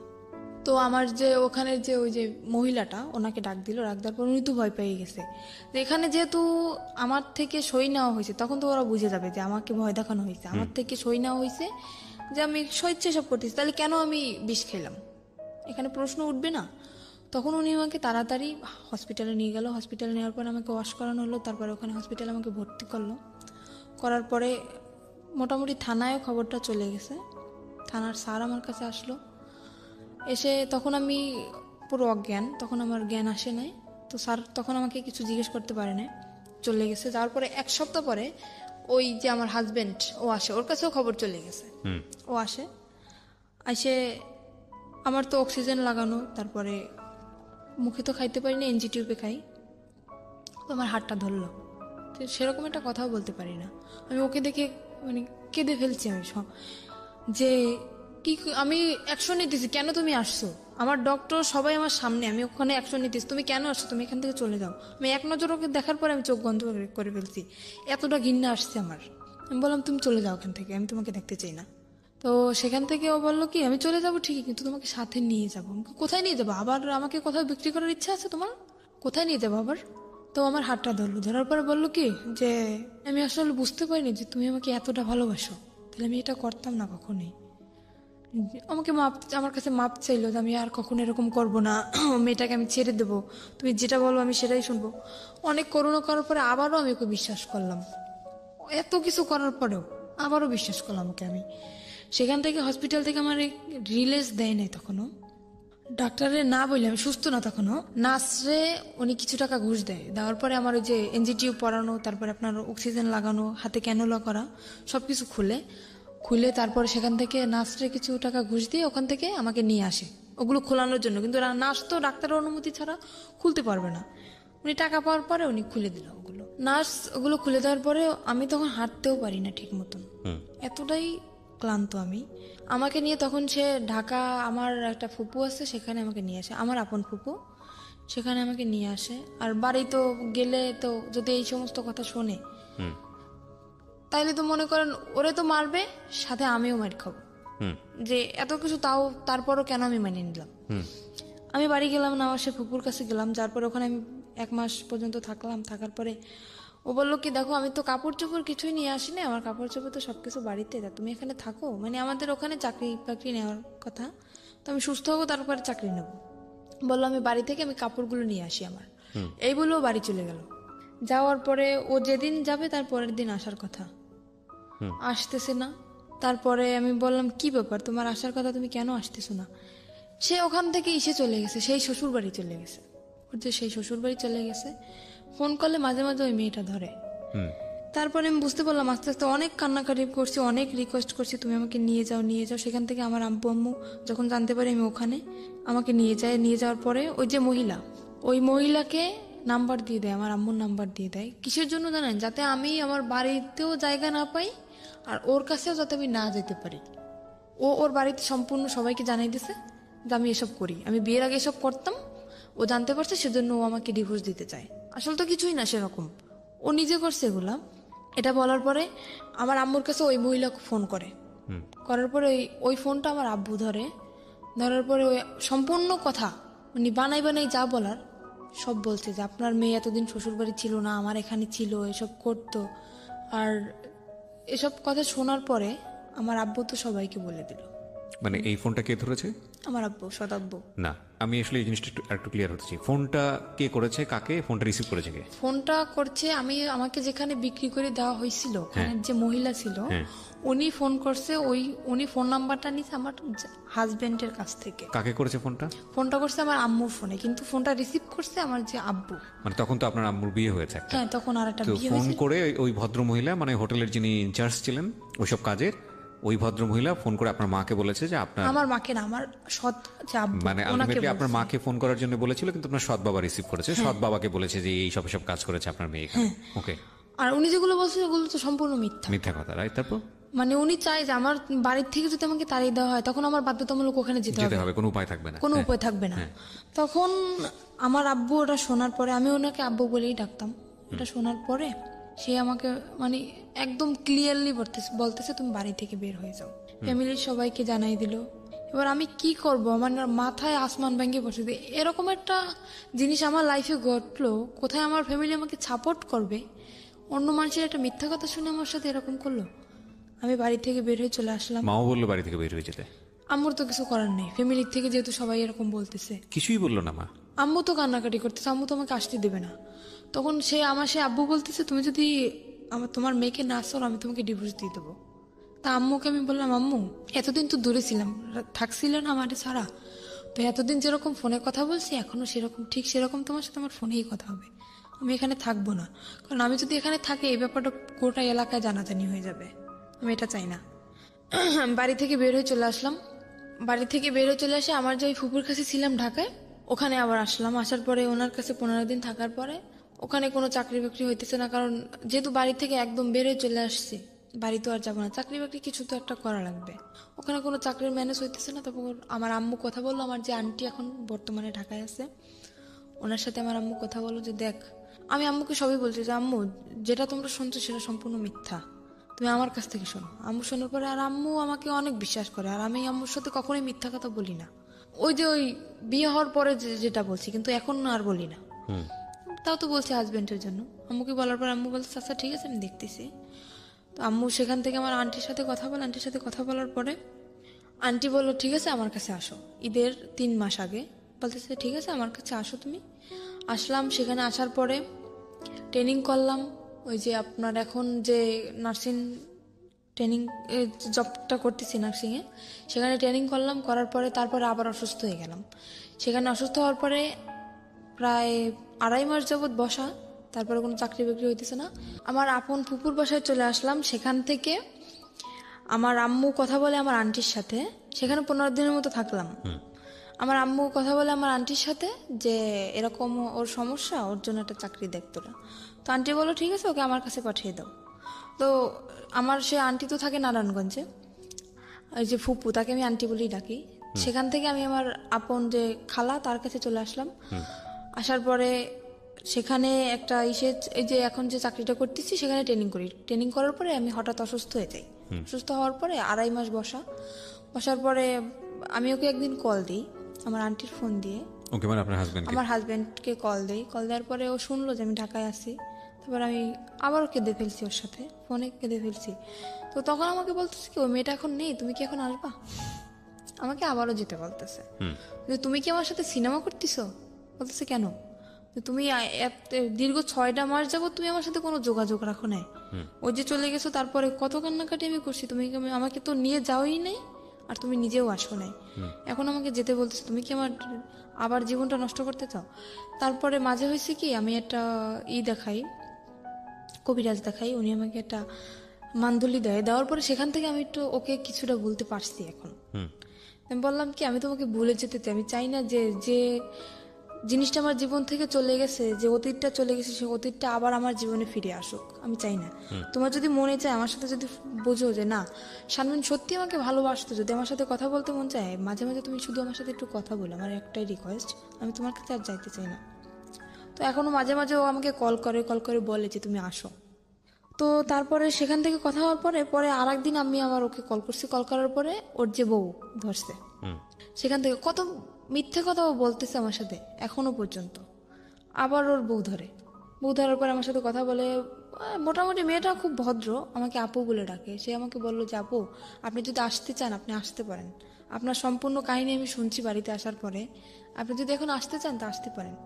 বললাম কি না আমি আসবো না, যেহেতু তুমি একটা মেয়ে অনেক মনে আশা নিয়েই বিয়েটা করছো, তো ওর সাথে সংসারটা করার চেষ্টা করো। ওকে আমি বুঝে সুঝে বললাম যে এরকম চলো, কি পছন্দ করে না সবকিছু আমি ওকে শিখিয়ে দিলাম। দেওয়ার পরে তারপরে আমাকে বলতেছে তুমি আসো। ওই মেয়েটাও বলতেছে, ও বলতেছে, কিন্তু কিসের আশায় বলতেছে সেটা আমি জানি না, হয়তো মনের ভিতর অন্য কিছু। মানে এটা হচ্ছে আপনার এখনকার আমার অবস্থা? ধারণা এখনকার অবস্থা এটা হচ্ছে আপনার? হ্যাঁ। বর্তমানে আপনি কি করেন? বর্তমানে এখন আমি একটা জব করতেছি, নার্সিং জব। নার্সিং বলতে এটা কি ধরনের নার্সিং? মানে হোম সার্ভিস? হ্যাঁ, এটা হোম সার্ভিস। আচ্ছা, তো সেটা হচ্ছে বিভিন্ন পেশেন্ট যাদেরকে বাসায় সেবা দিতে হয়, কোন একটা কোম্পানির আন্ডারে থেকে আপনি এই কাজটা করছেন, সার্ভিসটা দিচ্ছেন, তাই কি? হ্যাঁ। ওকে। তো এখন আমি আরেকটা কথা জানাতে চাই যে আমার জীবনে যে ঘটনাটা ঘটছে, এরকম ঘটনা হয়তো কোনো মেয়ের জীবনে ঘটে নাই, আর যদি ঘটেও থাকে তাও খুব কম। না, এর চেয়েও ভয়াবহ ঘটনা ঘটে। আপনি জীবন গল্প শোনেন প্রতিনিয়ত? অবশ্যই শুনি। এর থেকে ভয়াবহ ঘটনা বলতে কি ঘটতে পারে? না, এর চেয়েও ভয়াবহ ভয়ঙ্করতম ঘটনা ঘটে, সেদিকে আমরা নাই বাজাই। কিন্তু আপনার জীবনে যেটা ঘটেছে সেটাই আপনার কাছে ভয়ঙ্কর, আমার জীবনে যেটা ঘটে সেটা আমার কাছে ভয়ঙ্কর। মানুষের ঘটনা মূল্যায়ন না করে আপনি আমাকে এটা বলেন, আপনার জীবনে আপনার হাজবেন্ড যেহেতু প্রথম মানুষ, সুতরাং বাছ বিচার করার কোনো সুযোগই আপনার জীবনে আসেনি। আপনি আরো যখন পরিণত বয়সে যাবেন, আরো যখন বিভিন্ন রকমের এক্সপিরিয়েন্স আপনার হবে, তখন আপনি বুঝতে পারবেন যে এই সময়টা আপনার জন্য কতটা ভুল ছিল, কতটা রিস্কি ছিল, কতটা বোকামি ছিল, যেটা আপনি এই বয়সে বসে সেটা বুঝতে পারবেন না। কিন্তু আমার একটু জানতে ইচ্ছে করছে, শুধু একটু না, খুবই জানতে ইচ্ছে করছে যে আপনি গল্পটা কেন আজকে রেডিওতে লাখ লাখ মানুষের সামনে বললেন, ইউটিউবে আপনার এই গল্পটা যাচ্ছে খুব ছোট করে, লাখ লাখ মানুষ আপনাকে দেখছে, আপনি স্বেচ্ছায় নিজেকে দেখার অনুমতি দিয়েছেন, তো এগুলো আপনি কেন বলতে গেলেন? এটা আমি বললাম যে একটা ছেলে কতটা নিচে নামলে এরকম একটা জঘন্য কাজ করতে পারে, সেটা জানানোর জন্য যে একটা ছেলে কেন এরকম করে, একটা মেয়ের সাথে কেন করে, তার অন্যায় কি। একটা মেয়ে একটা ছেলেকে বিয়ে করে সংসার করার জন্য, শুধু কি এটাই? শুধু এটাই। কিন্তু আমি তো অনেক কিছু দেখতে পাচ্ছি গল্পের মধ্যে, যে একটা মেয়ে কতটা বোকা হলে এতবার ভুল করার পরও একটা ছেলেকে মানে এটা তো বোকামি না, এটা তো ভালোবাসা। এটা ভালোবাসা না, এটা বোকামি। আমি মনে করি এটা ভালোবাসা। এটা ভয়ঙ্করতম বোকামি। এর মাঝখানেও অনেক কিছু ঘটছে যেটা আমি বলতে চাই না। What ever the situation is, আপনি শেষ পর্যন্ত ছেলেটাকে লাভ করেন, আপনি স্টিল তাকে লাভ করেন, এটা আপনি অস্বীকার করতে পারবেন? মোটেই না। আর আমি যতদিন পর্যন্ত বাঁচবো ততদিনও আমার মনের ভিতরে থাকবে। এটা ডাহা মিথ্যা কথা। মোটেই না। আপনি আমার কথাগুলো একটু মনোযোগ দিয়ে শোনেন, তাহলে আপনি বুঝতে পারবেন, যেটা আপনি এখন বিশ্বাস করতে পারবেন না, but that will eventually true after the age. সেটা আপনার জীবনে সত্য। আমরা যখন কাউকে লাভ করি, হ্যাঁ, আমি সরি যে আমি আপনাকে কষ্ট দিচ্ছি, কিন্তু এটাই সত্য। আমরা যখন কাউকে লাভ করি বা কাউকে যখন ভালোবেসে ফেলি, তখন ওই মানুষটা ছাড়া আমাদের জীবন চলবে না, এটাই আমরা মনে করি। বাট এটা যে চরমতম মিথ্যা কথা এবং এটা যে আসলে সত্য না, এটা আমি এখন মনে করতেছি। জীবনটা কারোর জন্য কখনো থেমে থাকে না। আপনি যে বললেন না যে একটু আগে যে আপনি তাকে ভালোবাসাটা আমার মনের ভিতরে থাকবে, আমি সেটা বলছি। থাকবে না আপনার ভালোবাসা? অবশ্যই থাকবে, ডেফিনেটলি থাকবে না। কিভাবে থাকবে না বলেন? এবং এটার অ্যান্সার আপনি এখন আমাকে মনে করে নেন যে আমি যেটা বলছি সেটা হচ্ছে, আমি যেটা বলছি সেটা মিথ্যা কথাই, কথা আপনি এটাই মনে করবেন। কিন্তু আপনি একটা সময় গিয়ে মনে করবেন যে না, আমি যেটা বলেছিলাম আজকের অনুষ্ঠানে ডকুমেন্টস থাকবে, তো আপনি দেখবেন আপনি যখন পরিণত বয়স, এই ইউটিউবে এটা থেকে যাবে, ইউটিউবে আপনি আরো 5 বছর পর 10 বছর পরে গিয়ে বলবেন যে কিবরিয়া ভাই এই কথাটা বলেছিল অনুষ্ঠানে এবং এটাই সত্য।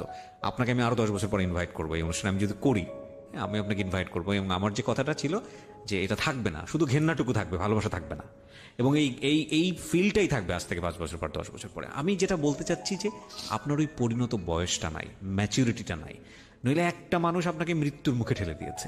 একটা মানুষ, নারীর সতীত্ব যেটা, এটা আমাদের সমাজে মনে করা হয় একটা নারীর সতীত্ব না থাকলে আর কিছুই নাই। আমাদের সমাজ, আমাদের সামাজিকতা এটাই, খুবই ভঙ্গুর একটা মানসিকতা, এবং সেই জায়গাটায় ফেলে দিয়েছে। আপনি যে ধরনের অর্থনৈতিক, আমি যদি আরো সহজ করে বলি, যেই ধরনের ক্লাস মেনটেন করেন বা যেই ধরনের আর্থিক অবস্থার মধ্যে বসবাস করেন, এটা আমরা ধরে নিই আমাদের একেবারে সমাজের প্রান্তিক পর্যায়ের মানুষ যারা দিন এনে দিন খাওয়ার মতো অবস্থা, এইরকম একটা পরিবারে আপনি বড় হয়েছেন, না আছে বাবার সাপোর্ট, না আছে মার সাপোর্ট, হ্যাঁ, এরকম একটা অবস্থা। সেই রকম একটা অবস্থায় থেকে এরকম একটা আন্ডার এজ একটা মেয়ে একটা ছেলেকে লাভ করে বিয়ে করেছে, লাভ করে তো বিয়ে করেনি, একটাকে বিয়ে দেওয়া হয়েছে এবং বিয়ের পরে লাভ করেছে। তো এইটা 21 বছরের আপনার যে ছেলেটা, আপনি যদি যে কথা বলেছেন এখানে সেগুলো যদি সত্য হয়ে থাকে, আমি তার নাম পর্যন্ত জানতে চাইনি, আমি জানতে চাইও না, আপনি যা বলেছেন এখানে সেগুলো যদি সত্য হয়ে থাকে, 21 বছরের ছেলেটাকে এটা খুব ভালো করে বুঝতো এবং সেই ইকুয়েশনগুলো খুব ঠান্ডা মাথায় করেছে যে ওকে যদি আমি এই জায়গাটায় ফেলে দেই, আমাকে বলার কেউ নাই। দেখেন, আমি একটা সহজ এক্সাম্পল দিই, আপনাকে এভাবে কেউ কখনো বলেছে কিনা। ও কিন্তু ভয় পায়। ওর চাচা, আপনার চাচা শ্বশুর যে কদিন বেঁচে ছিল, ছোট চাচা শ্বশুর, ও কিন্তু খারাপ ব্যবহার করেনি আপনার সঙ্গে। তার মানে ওর যদি কেউ গাইড করার থাকতো, ওকে যদি কেউ শাসন করার থাকতো, এবং আপনার ফ্যামিলিতে যদি এরকম গার্ডস থাকতো যে না, আপনার বাবা ওর একদম সহজ বাংলা যেটা, গ্রাম্য ভাষা যেটা বলে, টুটি ছিঁড়ে ফেলবে, এরকম যদি কোনো অন্যায় হয় তার মেয়ের প্রতি, ও জীবনও আপনাকে নিয়ে এতটা সাহস করতো না। অবশ্যই, রাইট? সো যেদিন আপনার ওকে শাসন করার মানুষটা মারা গেছে, সেই রাতের থেকেই কিন্তু ওর উলটপালট আচরণ শুরু হয়েছে। রাইট? তো এই জিনিসটা ও খুব সুন্দর করে ইকুয়েশন করে করেছে, কোনটা যোগ করলে যোগ হবে, কোনটা বিয়োগ করলে বিয়োগ হবে। ওর একটা দিক ছিল কি, আমি যখন যতই আমি রাগারাগি করতাম না কেন, ও কোনো কথা বলতো না, একদম চুপচাপ থাকতো, কিন্তু খুব মানে খুব ঠান্ডা মাথায় কাজ করতো। হ্যাঁ, আপনার কথাটা একদম রাইট। আমি এখন যেটা বলবো আরো অনেক কিছু বের হবে, রাইট, কিন্তু আমি আপনাকে মূলত, আপনি যে কথাটা বললেন না যে ছেলেদেরকে বিশ্বাস করার জায়গাটা, এটা আপনার বয়সের ফিল। এখানে আরো অনেকগুলো বিষয় আছে। আপনার ইমোশনের জায়গাটা থেকে আপনি এত কিছুর পরেও ওই ছেলেটাকে ভালোবাসেন, সেটা আপনার বয়সের কারণেই। আমি এটা বলতে চাচ্ছি, এটাও একটা ভয়ানক রকমের ভুল। লাভ জিনিসটা কি জানেন? লাভ জিনিসটা হচ্ছে উইথ রেসপেক্ট। লাভ জিনিসটা ওয়ান সাইডেড না, এটা একটা সময়ের প্রেক্ষাপটে হতে পারে। হ্যাঁ, আপনি কাউকে ভালোবাসলেন, ঠিক আছে, সেই মানুষটা আপনাকে ভালোবাসে না, আপনি সারাটা জীবন তাকে পাগলের মতো ভালোবেসে যাবেন, আপনার জীবনে কেউ আসবে না। দ্যাট ক্যান বি লাইক একটা খুব অল্প সময়, খুব অল্প কিছু, হয়তো লাখে একজন মানুষ, কোটিতে একজন মানুষ, দে আর ডিফারেন্ট। অ্যান্ড এক্সেপশনের জায়গাটা কখনো এক্সাম্পল হতে পারে না। কিন্তু আমরা যারা মোস্ট কমন মানুষ, কমন পিপল যারা, তাদের লাইফে কিন্তু এই ঘটনাটা মানে কম আর বেশি এরকম। আপনার লাইফে এখন পর্যন্ত ওকে রিপ্লেস করার মতো মানুষ আসেনি বলেই আপনার কাছে এখন পর্যন্ত মনে হচ্ছে যে না, ওই মানুষটাই অসাধারণ মানুষ। কিন্তু যখন অন্য কেউ চলে আসবে যাকে ভালোবেসে ফেলবেন, তখন মনে হবে যে না, জীবনে অনেক বড় একটা ভুল। এখানে আমার একটা কথা, কিন্তু হয়তো আপনি এসেছে অনেক, কিন্তু আপনার মনে হয়তো ঘন্টা নাড়াতে পারেনি, আপনার মনের ঘন্টাটা বাজেনি, আপনি সেটা বলবেন। ঘন্টাটা কোনোদিন বাজবেও না। আর এই ঘটনা আমার সাথে ঘটার পরে আমি কোনো ছেলেকে বিশ্বাস করি না। হ্যাঁ, সেটা একটা অন্য অ্যাঙ্গেল, যে কাউকে আমি বিশ্বাস করি না সেটা একটা অন্য বিষয়, কিন্তু মনের ঘন্টাটা বাজবে না সেটার পেছনের কারণ যদি ওই হয়ে থাকে যে না ওকেই আমি ভালোবেসে যাব, তাহলে আমি সেটা বিশ্বাস করি না। দেখেন, আপনার জায়গাটা আপনার মতো, আমি রেসপেক্ট করি, কিন্তু আমি যেটা বলছি সেগুলো সবই অভিজ্ঞতার আলোকে, এই অনুষ্ঠান করার অভিজ্ঞতার আলোকে, নিজের জীবনের অভিজ্ঞতার আলোকে, সবকিছু জায়গাটা থেকে আমি আপনাকে বলছি this is not true, because 16 বছরের জীবন কিছুই না একটা 60 বছরের জীবনের কাছে, কিছুই না। এখন আমি বলতেছি, এবং আপনার 60 বছরে গিয়ে, আপনার 50 বছরে গিয়ে জীবন গল্পটা এমন দাঁড়াবে যে 16 বছর নিয়ে আপনার বলার সময়ই নাই, এমনও হতে পারে। সেটাই রাইট। সো আমি আপনাকে জাস্ট একটা জিনিসই বলবো যে 16 বছরের টিনেজ যারা আছো, লাভ আসুক বা যেটাই হোক না কেন, যে ঘটনার প্রেক্ষাপটে আসুক না কেন, ওই মানুষটার যদি তোমার প্রতি কেয়ারিংটা না থাকে, ওই মানুষটার যদি তোমাকে নিয়ে ফিউচার প্ল্যান না থাকে, ওই মানুষটার যদি তোমার প্রতি রেসপেক্ট না থাকে, সম্মান বোধটুকু না থাকে, তাহলে তাকে নিয়ে বারবার ভাবো, ভালোবেসে যাও, কিন্তু তাকে নিয়ে সংসার করার স্বপ্ন দেখো না, তাকে নিয়ে অন্তত জীবনের সামনের দিকে স্টেপ নেওয়ার স্বপ্ন দেখো না। কারণ শুধু লাভ দিয়ে সংসার করা যায় না, শুধু প্রেম দিয়ে স্টেপ সামনের দিকে নেওয়া যায় না, কারণ ওই মানুষটাকে অন্যরকম মানুষ হতে হয়, সেখানে অনেক কিছুর হিসাব নিকাশ ব্যাপার থাকে। এই কথাগুলো এত বেশি কমন এবং এত বেশি আমি বলেছি জীবন গল্পে, আমি জানি না, মানে অনেকে হয়তো সুন্দর সুন্দর মুখস্থ হয়ে গেছে আমার এই কথাগুলো। তো আমি আপনাকে বলবো যে আপনি যেহেতু রাইট নাও একটা জব করেন, you are lucky in that sense, কিন্তু লেখাপড়াটা কন্টিনিউ করাটা উচিত। আপনি কি কোথাও পড়ছেন? এখন আমি আবার লেখাপড়া শুরু করছি বলতে কি, মানে এটা তো আমার রেগুলারলি ক্লাস করা সম্ভব না, তো আমার যেহেতু চাকরি করতে হয়, আমি এখন উন্মুক্তে ভর্তি হয়েছি, প্রতি শুক্রবারে ক্লাস চলতেছে। আর এখন আমি যেটা চাই আমার দিক থেকে, যে আমার অতীত যেটা গেছে অতীতই ওটা থাক, আমি যে সামনের দিকে আগাতে, কারণ আমার ছোটবেলা থেকে যে স্বপ্নটা ছিল সেই স্বপ্নটা আমি আবার পূরণ করতে চাই। কি স্বপ্ন ছিল? আমার ছোটবেলা থেকে স্বপ্ন ছিল আমি একটা পুলিশের চাকরি করব। বিউটিফুল। সেটা আমি আবার এগিয়ে যেতে চাই। আর মাঝখানে হয়তো 2টা বছরে আমার জীবনে অনেক কিছু ঘটে গেছে, সেগুলো আমি মনে রাখতে চাই না। আর এর পিছনে আমি একটা মানুষের সাপোর্ট পাইছি, আমি একটা কথা বলতে পারি, একটা মানুষের সাপোর্ট আমি সবসময়ের জন্য পাইছি। পৃথিবীতে যদি আপন বলতে কেউ থাকে সে হচ্ছে মা, তাছাড়া কিন্তু আমি কারোর সাপোর্টই পাইনি। আর আমি আমার আম্মুকে বলি যে, আমার আম্মু যেহেতু এখন অন্যের ঘরে, আমার আম্মুকে বলি আমি আম্মু সারা জীবন সুখে থাক, আমার খোঁজ নেওয়ার দরকার নেই, কিন্তু আমার আম্মু সারা জীবন সুখে থাক, আমি এটাই চাই। আমার আম্মু আমাকে অনেক অনেক সাপোর্ট করছে। আজকে এই যে এখন আবার কন্টিনিউ লেখাপড়াটা আবার চালাইতেছি। আপনি ওপেন ইউনিভার্সিটিতে পড়ছেন এখন, উন্মুক্ত বিশ্ববিদ্যালয়ে পড়ছেন? আচ্ছা, উন্মুক্ত বিশ্ববিদ্যালয়ে আপনি কি দেবেন? এসএসসি দেবেন? জি না, আমি তো এখন 9-এ ভর্তি হইছি। আবার 9-এ ভর্তি, ওখান থেকে তো এসএসসি দেবেন? হ্যাঁ, ওখান থেকে এসএসসি দেবেন, এবং পাশাপাশি আপনি একটা জবও করছেন মোটামুটি একটা হ্যান্ডসাম স্যালারিতে। আপনার জবের ধরনটা আমি নাইবা এখানে এক্সপোজ করলাম, সেটা হয়তো আপনার কাজের ক্ষেত্রে একটু সমস্যা হতে পারে, but it's a different case. এবং আমি মনে করি যে এত কিছুর পরেও একটা মেয়ে জব করছে, পাশাপাশি পড়াশোনা করছে এবং স্বপ্ন দেখছে, তার মানে ইউ আর লাকি। আপনি বললেন না একটু আগে যে আপনার চেয়েও কষ্টের জীবন গল্প থাকে কিনা, আপনার চেয়েও ভয়ঙ্করতম কষ্টের জীবন গল্প থাকে, এবং কেউ কেউ হয়তো এই স্টেজে এসে শেষ হয়ে যায়, কেউ কেউ হয়তো হোটেলের ওই শিকলটা খুলতে পারে না, সেখানেই সারাটা জীবন শেষ হয়ে যায়। হ্যাঁ, কেউ কেউ হয়তো ওই যে ইঁদুর মারা বিষ যেটা আপনি খেয়েছিলেন ওখানেই হয়তো জীবনটা শেষ হয়ে যায়। সুতরাং আপনি লাকি যে অনেক অনেক দিক থেকে আপনি সার্ভাইভ করে সামনের দিকে এগিয়ে গেছেন, এবং আমি মনে করি আপনি যেটা স্বপ্ন দেখেন সেটা ভবিষ্যতে আপনার কাছে হয়তো আসবে। তবে আপনার জীবনের সবচেয়ে ভয়ঙ্করতম জায়গা যেটা আপনার সঙ্গে এখনো স্টে করে, সেটা হচ্ছে আপনি এখনো, যদি আপনার কথা সত্যি হয় তাহলে আমি তাকে এইভাবেই বলতে চাই, স্টুপিডটাকে আপনি এখন লাভ করেন। দ্যাট ইজ দ্য বিগেস্ট মানে ভয়ের জায়গা আর কি। সো প্রিয় শ্রোতা, থ্যাংক ইউ সো মাচ। যারা আজকে এই অনুষ্ঠানটা শুনলেন তাদেরকে আমি ধন্যবাদ জানাতে চাই, এবং একই সাথে ধন্যবাদ জানাতে চাই যারা এই অনুষ্ঠানটা নিয়মিত শোনেন। আমি সব বেলায় এসে শেষ করতে চাই, একেবারে শেষের দিকে এসে যে কথাটা বলতে চাই, প্রত্যেকটা স্টোরি কোনো না কোনো মেসেজ আমাদেরকে দেয়। আজকে 16 বছরের এই সাথী যে গল্পটা নিয়ে আমাদের এখানে উপস্থাপন করলেন, আমরা বিশ্বাস করি প্রথম ভুলটা করেছিলেন তার মা। ওই বয়সে যদি তাকে বিয়েটা না দিতেন তাহলে আজকে সাথীর গল্পটা এরকম হতো না। একটু সাপোর্ট করলে হয়তো সাথীর যে স্বপ্নটা ছিল, যেটা এখনও সে দেখতে চায়, যে বাংলাদেশ পুলিশ এসে কাজ করতে চায়, সেই স্বপ্নটা হয়তো তার পূরণ করাটা খুব সহজ হতো।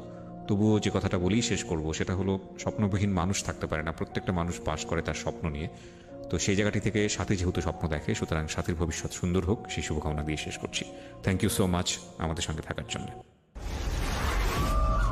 প্রতিটি অপরাধ এবং ভুল দাঁড়িয়ে থাকে গোপন কিছু ঘটনার উপর। আমরা সেই গোপনকে আনতে চাই সবার সামনে।